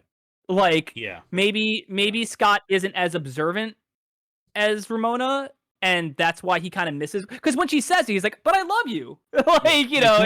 He's so oblivious to what she just said. Yeah. But I just found that very fascinating. And the whole dynamic between Ramona and Roxy is very interesting. And I do wish we got a little bit more of Roxy. The stuff with Knives' dad is a lot of fun. Mm-hmm. He kind of just appears 3 times. Once it slashes the bus in half, Scott sees him, and then in the final battle, and then you see him a little epilogue where he goes up to Knives just in Chinese. He's just like, Scott Pilgrim's a pretty good guy. I guess it's okay if you date a white guy. Yeah. And then Knives' friend is like, what did he say? And Knives like, I don't know, he's in Chinese or something. That's good. I think I could have dealt with a little more Roxy because it's so good. And I think had there been a little more Roxy in this book, this might be my favorite book. Gotcha. Yeah. I could totally see that. It, as I mentioned, this being my favorite, really was like a lot of the Lisa writing, because I think it's, as we pointed out, it's done so well and real. And also just a personal connection to certain stories. And Lisa Miller could have her own spinoff, and I'd read it. It'd be real. Yeah, and like you know why the writing's so good, you forget that Nega Scott is introduced. Like, Yeah. Oh, that's right. And this, He's like, no, not you, and then he like runs away. yeah, like, oh, I cheated on you with Roxanne. Go walk it off. And he's like, what's happening? And then like it changes the color. He gets some kind of weird contact high out of nowhere. yeah, and out of like nowhere. and this world starts shifting, and then he immediately runs into the backyard, and then something I noticed, which is really funny, and I don't know if it's because I missed something, but when he runs into Ramona's house, it is daytime, but when they jump out the back, it's nighttime. Yeah. I don't know if maybe I'm misremembering, but I remember reading that. I was like, wait a minute. But interesting playing with the concept of time, especially with all the wobbly stuff going on. And I feel like this is where stuff really starts to get distorted. Yeah. Before it comes back, snaps back in volume 6. Yeah, volume 6 it gets full distortion. Like but gets full real at the end, I think. Like super, absolutely. Yeah. And to add like one more praise before moving on, like visually in the comic, we get the most iconic version of Ramona, which is the goggles, the skates. Oh, that's right. Got in the purse. So iconic that they made like so many figures of that specific palette and look like over the decades. Yeah, that is true. With the shorts and the pink top and the rollerblades, rollerblades and back. All right, so next one is Scott Pilgrim versus the Universe, Volume 5, which is I do like this one. The Kariyanagi twins provided to the part. This one, Okay, well, go ahead, Nick. I would say, like, in terms of general thoughts, this is the busiest because there's a lot. There is a lot. It's so much so that the fights happen in the background. Sorry, go ahead. And having Kim on the cover is totally fair for what it is. Yeah. I have some thoughts on this one. Go for it. Go. This is probably my least favorite. It's not because it has any lack of ambition. It's not because it is not funny. It's all those things. But it's one of those things where it is trying to subvert what's actually going on. It's trying to hide what's actually going on with what you think you want to be interested in, which is the fights. Because I was talking to my friend about this morning, and she brought up the real enemy in this is how broken Scott and Ramona's relationship is at this point. Yeah. And the Kariyanagi twins are completely underwritten on purpose. Yes, they are. And I have a hard time getting on board with that sometimes. That is just a preference thing for me, where it's like, okay, the main plot isn't interesting. Everything is everything is subtext. But I just felt like I needed a bit more on the surface to really appreciate the subtext, because it really is bare bones on the top. Like, it is literally just party after party, robot fight after robot fight. There's a couple of things with Kim and Ramona kind of talking, which is interesting, but so much of it is just dour and bitter and sad. It really is like the Empire. It's the Empire Strikes Back of this series. Like it ends on such a bummer note. This is the book where I remember the most imagery from. I remember very specifically the Ramona fading away at the end. Which is probably the best part of the book. Yeah. But there's something about what it's going for and what I feel like I actually got out of it that that it just gives me conflicted feelings on this one. But yeah, please share your feelings. Yeah, you're bringing up a lot, because like I think you're totally right. It's party fight, and the fights are in the background. The robot designs are really cool, for just talking like they are. Yeah. And I think they're rad. But you're totally right. The Kariyanagi twins are very underwritten. So much so that like now that I'm thinking about the movie, knowing that beforehand, just how quick that fight, and like just making it kind of this cool spectacle without, like, they don't even talk in the movie. And then I like their version in the anime a lot. Like a lot. Like I like what they come when they get old. Oh yeah. Playing with Scott. But you're totally right. It's underwritten on purpose. You get the parallel between Kim being captured, and then the story of Scott saving Kim, them getting together, with of just like, yeah, I'm with you. The Ramona thing is probably the best moment in the book. I like the moment too a lot with Kim lying to Scott and saying Ramona texted him. I Yeah. like that kind of. It's very hard. It's very like heartbreaking, like in that sense. Yeah. But I get what I totally get what you're saying. This might actually be. I might be with you on this, man. Like I'm like you're like I'm rethinking. It's not a bad book. this. It's not a bad book by any means. No. It's just Yeah. it's so dour after kind of so like 4 well balanced books that did the drama and the comedy really well together. Yeah. Whereas there's not as many funny moments in this book. No. Most of it is just angst and just regret and betrayal, and you know it kind of going back to what I said about the last volume, where it was so that moment that happened with Scott. Ramona admits to cheating on Scott, maybe just completely on accident, but she does. It kind of deflates the whole Kim and the whole sorry, not Kim, the whole Knives and like, oh, it's a girl, you cheated on him though. Like, so Yeah. it's not. I'm not saying that makes Scott right. It doesn't. No, totally. But it does put them on an equal playing field, and I do think that in by the 6th volume, Brian does enough to kind of talk about like Ramona's own issues to kind of make up for it. But it does leave me a little like Ramona's getting a little angry, and she should be angry, but like there's a loss of perspective. I feel like, Yeah. and that might be intentional. That might be completely intentional, because Ramona does just run away from things when she has an excuse, it seems like. Yes. And it just I don't know. It just feels a little unbalanced to me. There are cool iconic designs in this. I love the skull outfits. They're fantastic. Yeah. Ramona's dress is really great. Ramona's dress, yeah. Go ahead. Yeah, I just talked a bunch. Go ahead.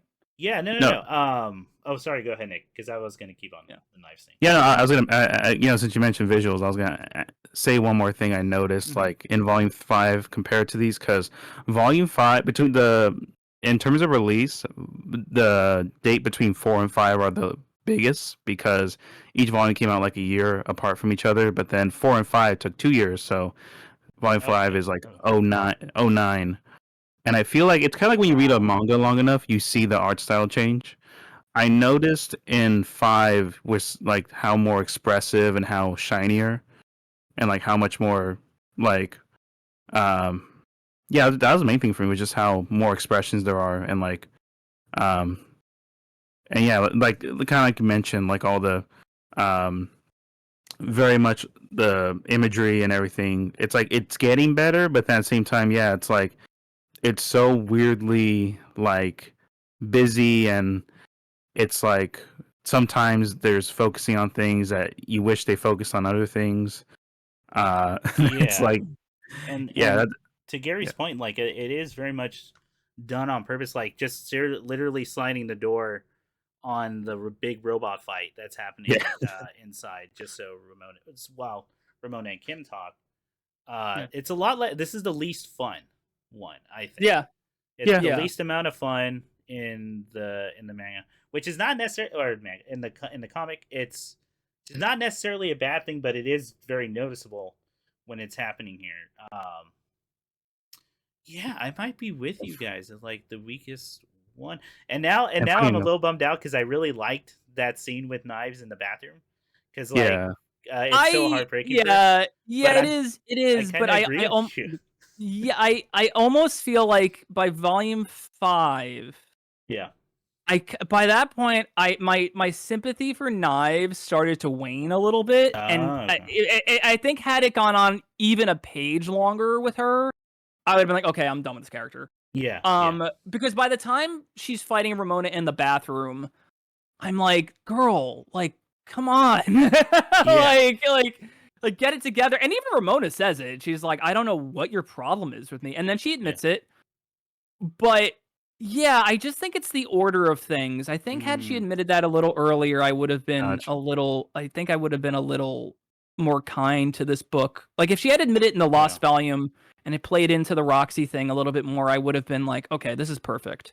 Yeah. But as it stands, I think because they ignore the Roxy thing, and then they jump right into like, Scott, you're a cheater. It's like, well, you're a cheater too, Ramona. Like it's just like it does create this unevenness. There's still some really good moments in this book. I still think it's worth reading. Obviously, I think if you've made it this far, just finish it. But it's I think it sets up a lot of fun things for 6. Yes. But I don't know, man. I don't know. This was the one when I reread it, I was just I do not remember it being this dour. I definitely remember the Ramona disappearing thing. I definitely remember the Kim in the cage thing. I think reading the Kim in the cage thing kind of annoyed me because I was just like, I get it is heartbreaking. Totally. I agree with you 100%. But it's one of those things where I think just 5 volumes into this, I'm like, you're still fighting for this guy? Yeah. Like, I don't know. I don't know. I think this Kim. is where I don't know. I don't know. There's good things about this book, but I think this is the one I would tell people like, hey, this is where it gets a little rocky, but don't worry, 6 wraps it all up. We're okay. We'll be okay. Yeah, really... I will say. Oh, go ahead. No, to say like real quick in a sentence, like all that being said, like this is I think the first volume where I got like merch for Scott Pilgrim, because one of my first posters I own is of volume 5, the cover, on my wall right now, like a decade later. Yeah. I forgot that's up there.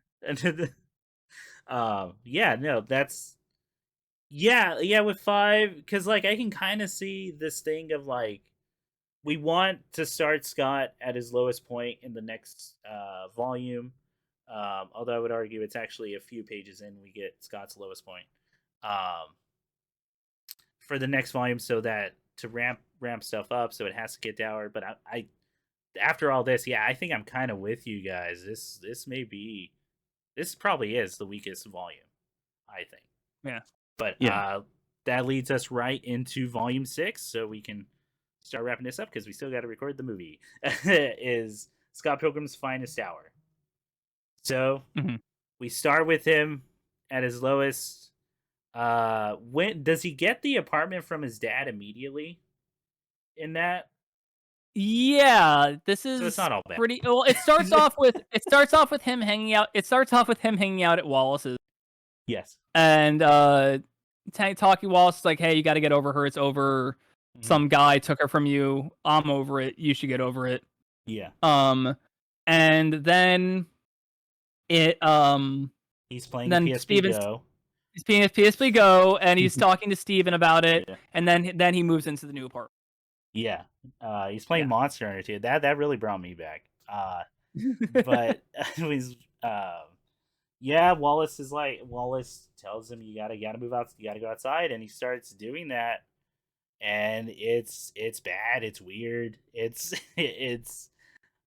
he's trying to have casual sex with people, and like is just asking straight up, "Hey, casual sex." It's pathetic. It's pathetic. So, like it's his lowest point. Dude, he's so fucking pathetic. You're totally right. Yeah, it's this dude sucks. This version of Scott's it is completely intentional. I totally agree. It has a questionable choice. I know he writes it into the book. Not crazy about the knives and Scott kiss. I get it. I know it has a point. I get it has a point. Yeah. But it's still one of those things where I'm just like, okay. It's like the Kim and remote. It's like the Kim and knives kiss where I'm just like, okay, I get it. I understand. But like this at least serves more of a function in the story. Yeah. It's at least to give you with knives like, oh, she's definitely matured from like everything, and hopefully it's better when she goes to college and learns from this. But the last thing you get with her is that awful kiss, as the book points it out that you gotta watch.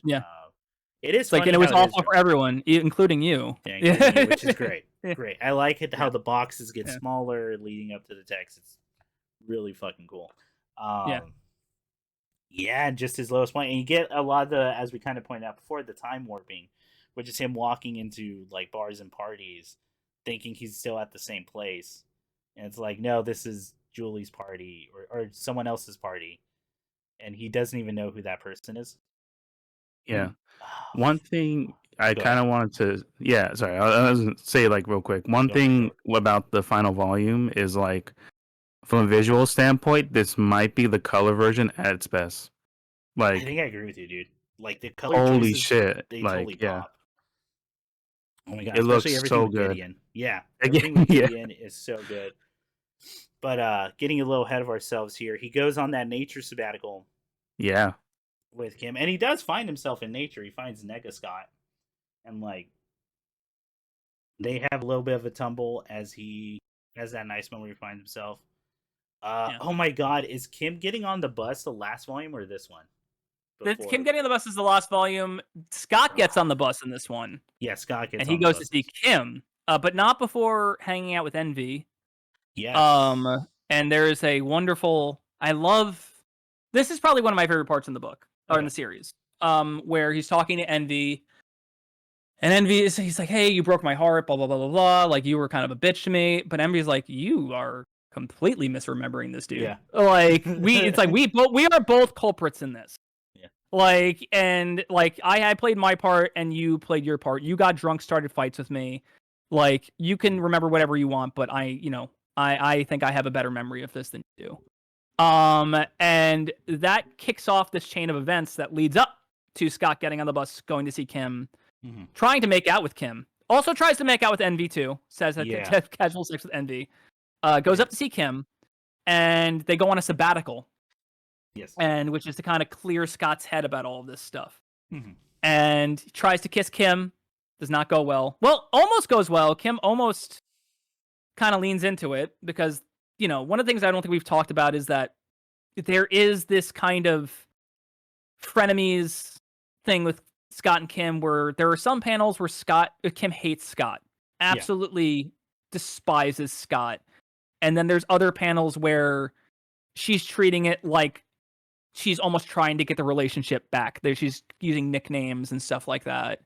And she almost gives in to Scott kissing her.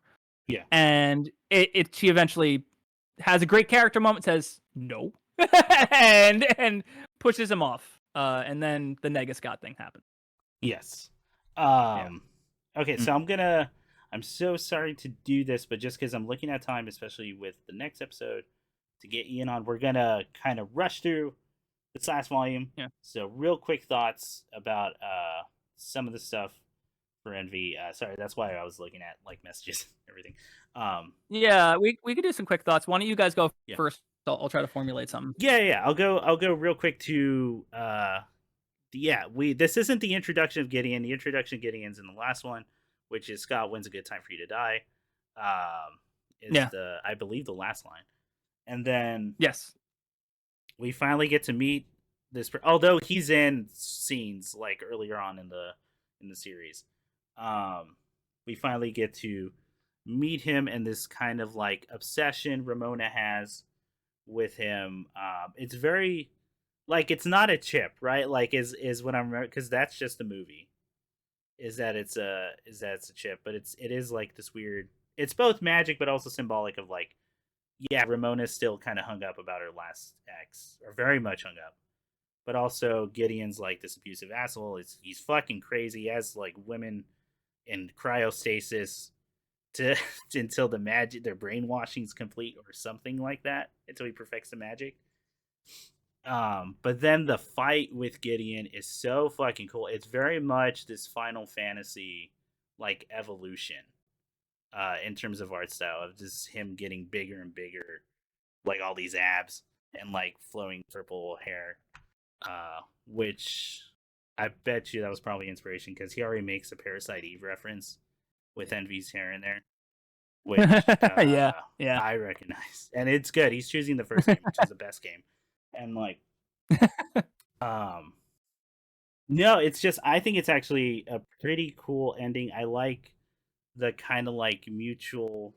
I like this like, yeah, we do have a better understanding of each other between Scott and Ramona, and who kind of knows what the future holds type thing. I might, Yeah.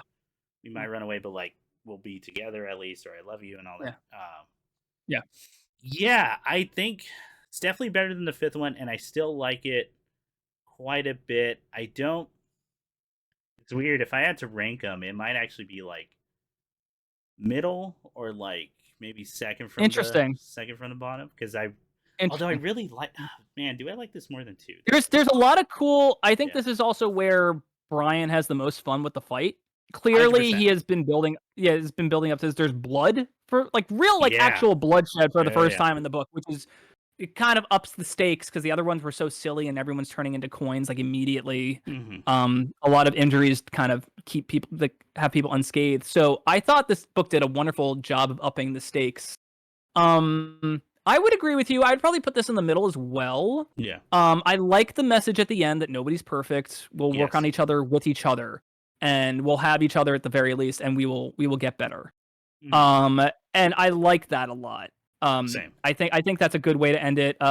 Stephen Sills is revealed as gay, which is a nice little amendment. If you kept paying attention to the background and everything like that, like you could see, you would see little hints of it here and there, which is a nice little running thing, which is great.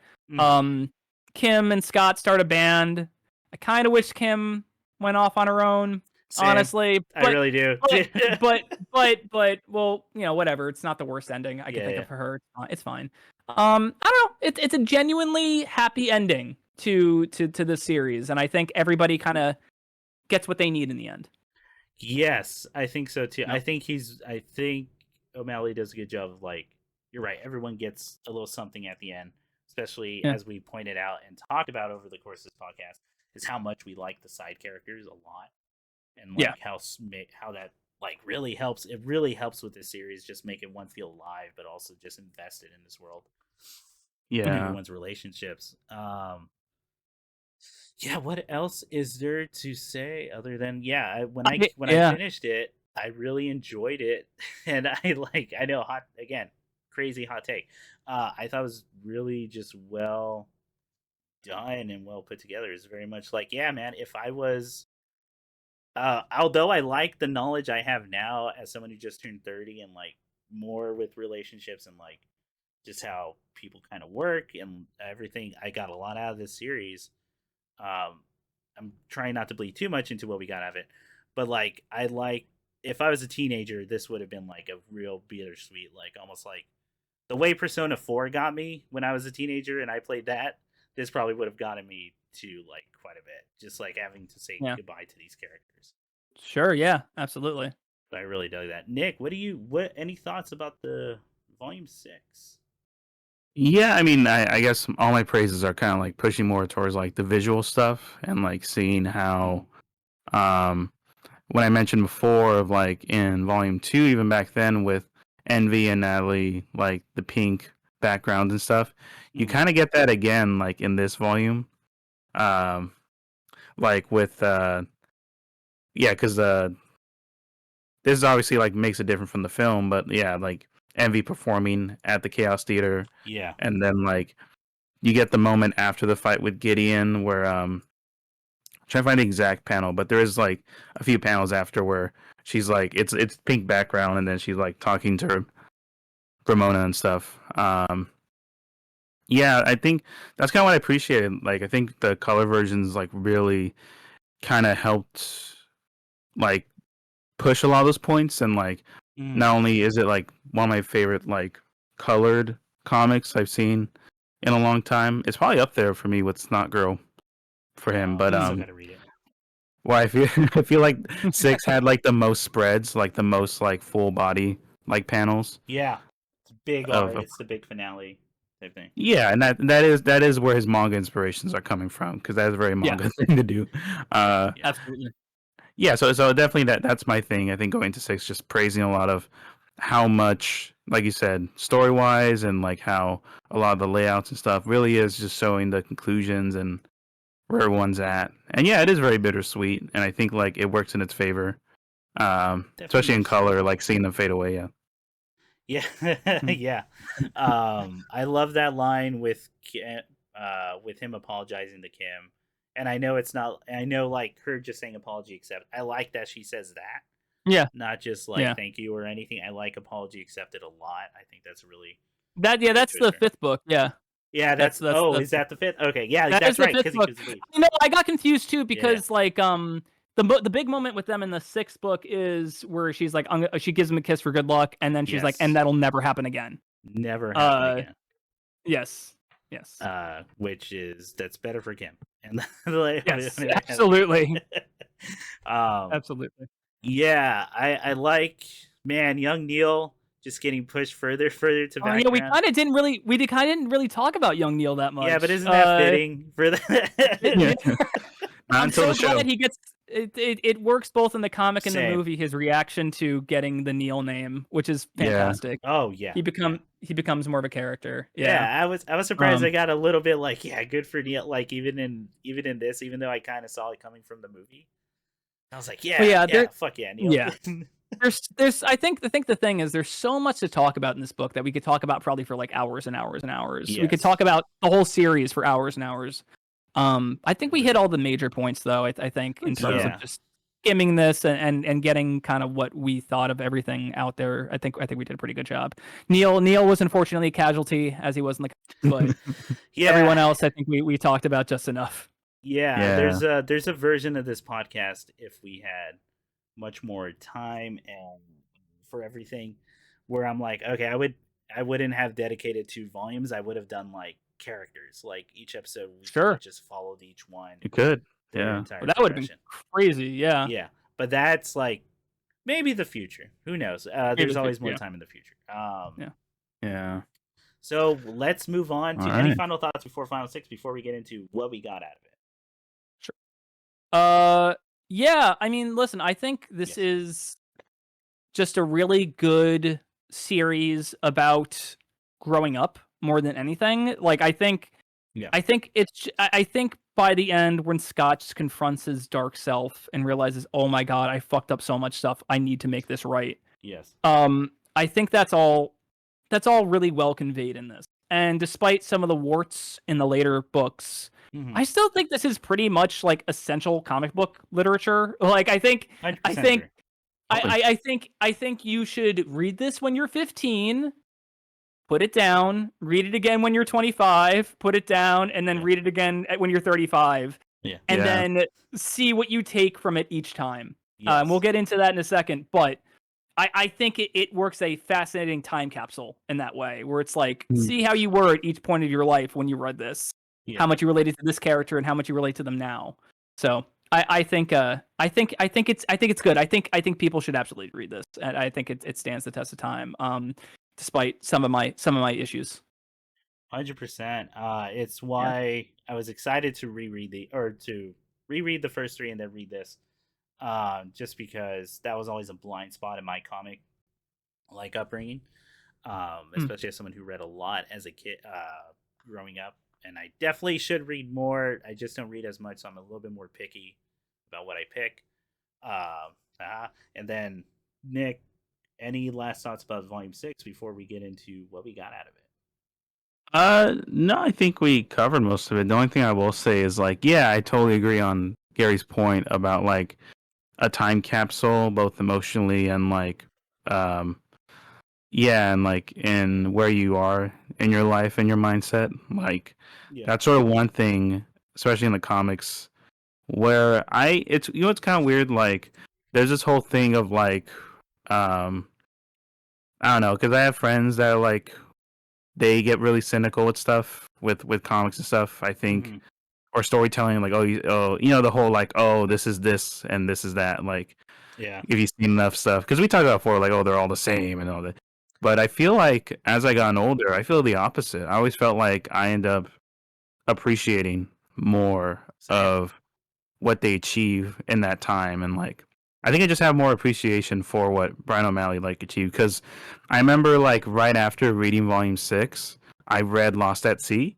And it was a very different book because it was a very different time. And actually would lead to my recommendation, but it's I love it. I totally agree. Of like, this is something that is such a pivotal thing in the iconography of like comics and in general, like anime and manga inspired works, that I feel like this is just one, even if you're not into this kind of story, you kind of just have to know to kind of just see just how much it influenced and kind of shaped how we interpret and like pull inspirations for media, because in the postmodern kind of mindset. But yeah, it's Oh yeah, really cool. totally.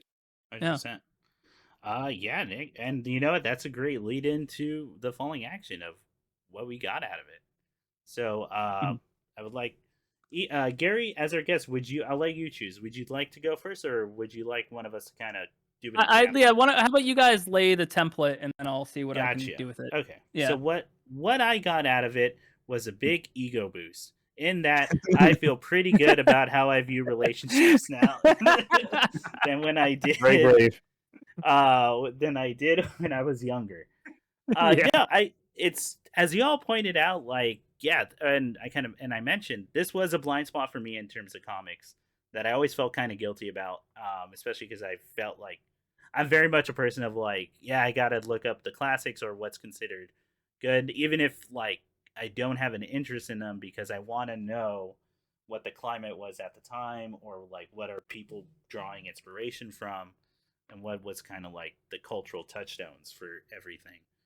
It's why I do that with like movies and all that. But so getting to read this was a real treat. I was reading them on breaks during work, during my like little 10-minute, 15-minute breaks, and my like lunch after quickly like scarfing down stuff, to just getting home, gym, and then reading again. And I really actually kind of really enjoyed that process. I was like it was never felt like a chore. I was like ready to read each volume. I was a little bummed out when I would finish each volume, because I was like, oh, dude, I want so much more. But now I'm like, all right, I got another one to come up with, which I think is like one of the best things you can say about a piece of media. It's just a simple fact of I want more, and I like that a lot. I liked reading the notes, his thought processes, figuring out what music he was listening to. And like, as we all mentioned, the side characters and just how he brings this world alive. I got out of that, like, what I got out of it was just like a really just well-made comic book of just like, yeah, kind of, and these personal hits of, yeah, Lisa's story, kind of really hitting closer to home than I thought it would. And I joked about it, but I really was thinking about like how I viewed relationships as a younger dude, and where I view them now, and like how I would go about certain things. So it was a lot more. I got a lot more introspection out of that, about like how I view connections with people and how I would write that, like, into certain stories, as I'm thinking about them, especially as someone who, like, I kind of started out doing more rustic, like, yeah, slice of life, but like kind of character studies, to now I do kind of like a little bit more fantastical horror stuff, but like I'm always focused on characters. So this is definitely something that's going to become something I'm going to take notes from. Sure. Type thing. No, really, really hot. Yeah, again, crazy. I know. I really like this comic book series.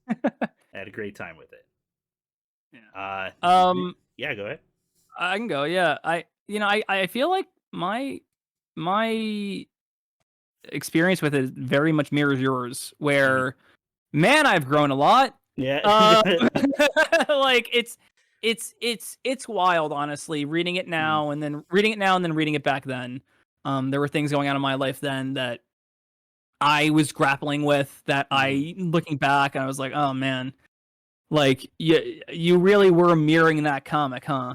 Like, in terms of just like just how I handled certain relationships in my life. And I'm glad I am where I am now. Like it is this growth, but kind of going into like, but I also got very nostalgic for just like how much music this opened me up to. Yeah. How it made me feel okay to be nerdy in a way where it was just like, you can be nerdy and successful. Like, you can make this a career. And this was around the time, and we'll get into it when we go to the movie, but like, this was around the time where just that nerd culture was coming up. Like, this was the apex of it, I feel like.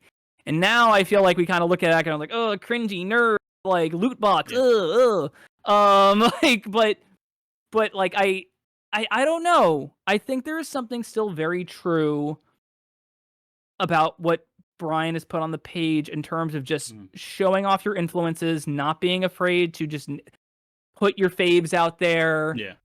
And be nerdy. Like I like that. And I don't think that stops any of the stuff he has to say about relationships either. Yeah. I think that's all there too. So I don't know. I like it. Like I had a great time with this, and I really like it, and I really recommend it.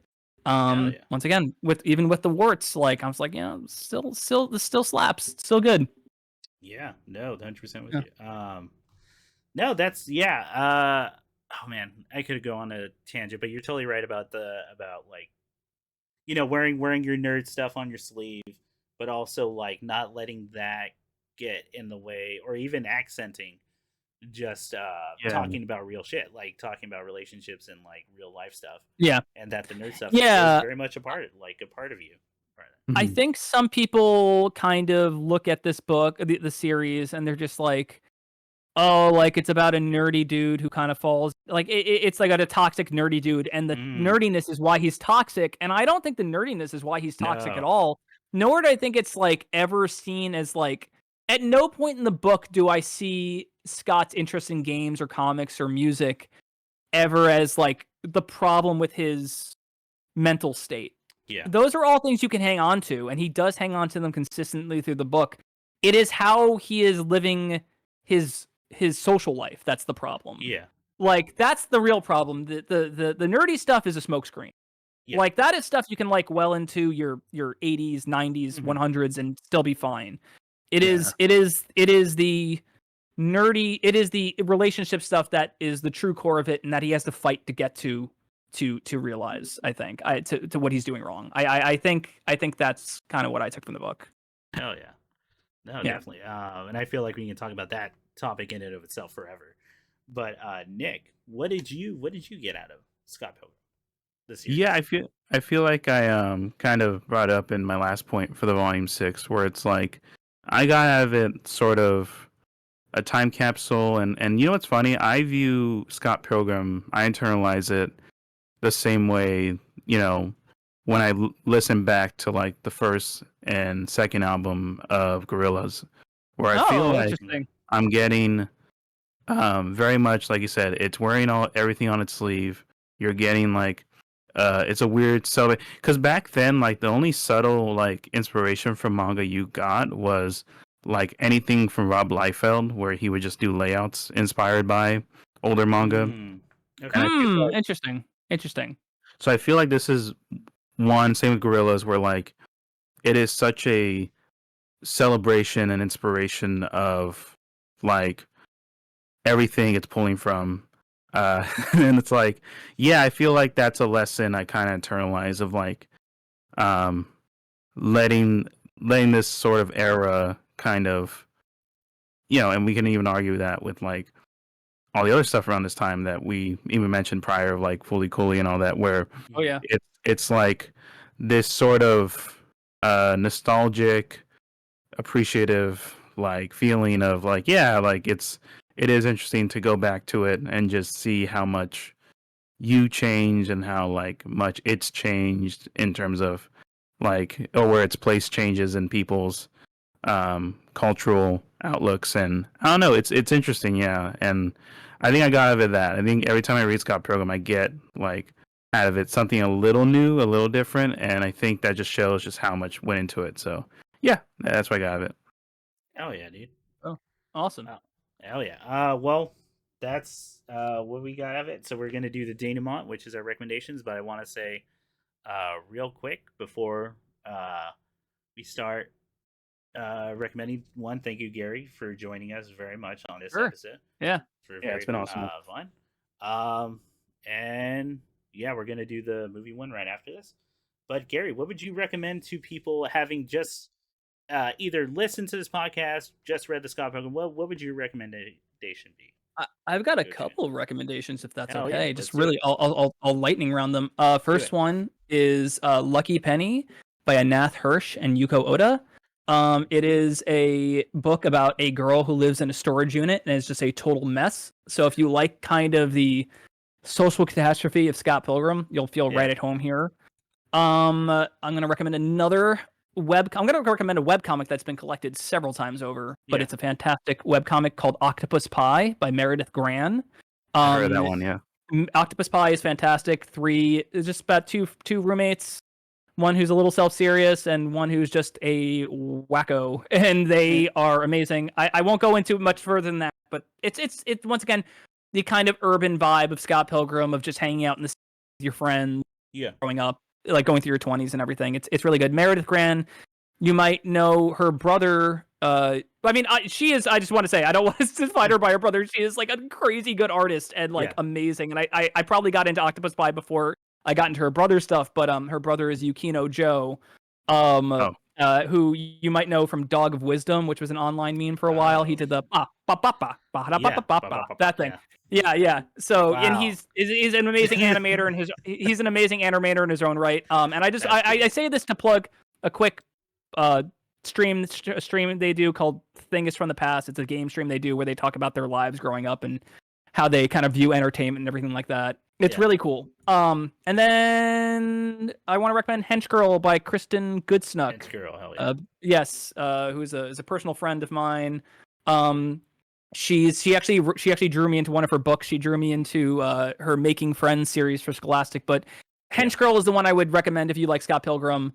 It's about what it says on the tin. It's about a girl who's a hench girl because she can't get any other jobs. So she's a hench girl for bad guys, and she's kind of a mess up.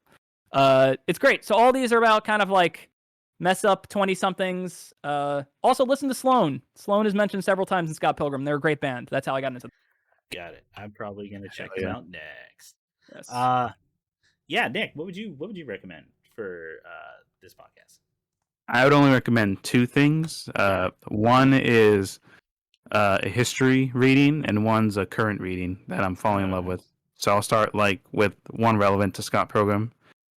I know one of the main inspirations back then was for a Makyu instructional book called Even a Monkey Can Draw Manga by Koji Aihara and Kentaro Takuma, who is it is a parody about how tough it is to make a comic. And it's like a parody of those two authors. Like they're like essentially making fun of like all the old like Americanized how to draw mangas. Okay. And it's literally about like two young artists, and literally there's a page about them talking about like what makes the best story and stuff, and like it's a lot of fun. It's like it's very much kind of cool because it does actually teach you narrative things in manga and stuff. Oh, that's cool. Or like small cultural things. But I totally recommend it. Yeah, Even a Monkey Can Draw Manga is really good.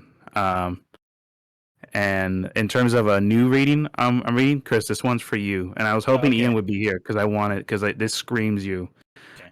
It has been a while. It has been a while since I've read something where it is as funny as it is terrifying. Mm-hmm. It is a body horror comedy pop comic called Dwellings by Jay Stevens. Chris, you would know Jay Stevens because we grew up on Kablam. I'm a huge Kablam fan. So yeah, dude, it's crazy how much he references Kablam in this. Like, and which shorts did he do on Kablam? He did freaking Jet Cat, and then Oddville. Yes, Oddville, I'm very familiar. Yes, I'm very familiar. Okay, cool. All right, cool. He made Secret Saturdays too, and like Saturday, Chicken D. Awesome. Yeah. Wow. So he came out with a new comic, Dwellings. Yeah. Dwellings. He's on Epitaphs from the Abyss for EC Comics. Yes. Okay. I have some of his stuff already. Okay. Yeah. So this is like some of his other anthologies where it's like Dwellings. Each volume is like 6 small stories of a town, and it's like this essentially like this town being overridden by this crow, sort of like bringing like demons and it's like haunting these 6 kids all over the town. It's so good. It's so brutal to look at, and I do agree with the review of like it's disturbing it's genuinely disturbing, but it's like the cute characters like keep you like glued to it. And I think like just reading it, I just fell in love with it. It's in that it's even laid out like a pop comic. Like you have the advertisements and the quiz sections, and like it's so good. It's so much fun. All right, I'm definitely interested. This was going on my list. Hell yeah. Okay, what would Chris recommend for this podcast? Real quick, if you want to keep going with Brian O'Malley stuff, I actually read Seconds before I read Scott Pilgrim. Mhm. I read Seconds when it came out. I really like Seconds, and it's more of like get a lot of his more surreal drawings, especially towards the end of Yeah. that comic. Yeah. And then the other comic shit, I should have brought it out. Scott McCloud's The Sculptor, I would recommend. That was one comic I studied studied, but I mean like I read it and I kept reading it because it was the first time I noticed really how me turning the page would like the pace would change. Like I would slow down and then either speed up depending on how he drew it and all that. So I would go and look and see how he did pacing for all that. It is a little bit of a cheesy love story, I admit, but I think the art's on point, and it's just it's one of those things. It's just so well told that you're in for the ride, no matter what. And then for an out of left field one, just because I love bringing up this comic whenever I can, because more people should read it because it's good.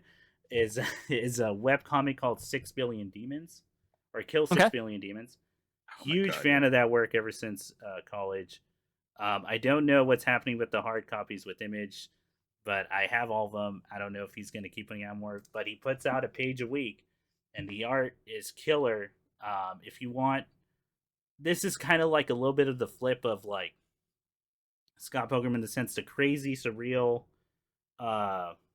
horror stuff is definitely way more prevalent and actually in the foreground, whereas the relationship stuff is happening kind of in the background, but it's really well done, and you get a lot of the character's journey with how she treats people and her coming up. She just got into a sorority in college, doesn't quite know what to do with her life before she's sucked into a portal to hell. But this version of hell is like the amalgamation of all these different religions, especially like South Pacific and like more like Eastern cultures going on, and it's just some of the most metal fucking art. I always describe it as that one scene from Hellboy 2, The Golden Army, where they go into the bazaar. What if that was every single page? Yeah. Oh, that's cool. Yeah, and it very much wears its anime influences on its sleeve, especially when it gets to the battles. Incredibly well done. Fucking love that series. It's by Abaddon, aka Tom Parkinson Morgan is the author, but yeah, that'll do it. I want to again thank Gary for coming on. Please go check out WaeBak Studios. Feeling Upward is excellent. I love. Just watched the entire thing recently too, and man, all 3 episodes. Yeah, but it's still. I even watched the promos though. I like those promos a lot. Oh, thank you. I have so much fun making those, just dipping into old 1999 and 2000s commercials and just going for it. Yeah. Oh man, and I recognize some of those commercials too. So that was like a lot of fun to get. The one I loved was it's just a last little tidbit. The one I loved doing most was for the most recent one where we got a commercial for is it a K.A. Applegate? If you're familiar with Animorphs, they made a commercial for another series she did, and I was like, there was a commercial for this book series, like what? And I was like, okay, that's going in obviously.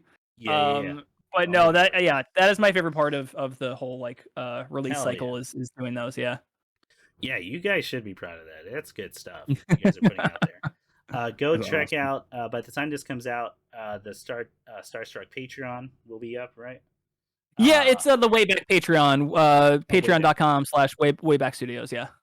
All right, yeah, go check that out. Starstruck, dude, looks rad. I'm looking forward to whatever y'all are putting out. All right, and then we got to wrap it up because we still got another one to record. So, hey, Gary, you ready for this? How we end the podcast? Yeah, I need to know actually. You don't have to do anything. Check this out. Okay.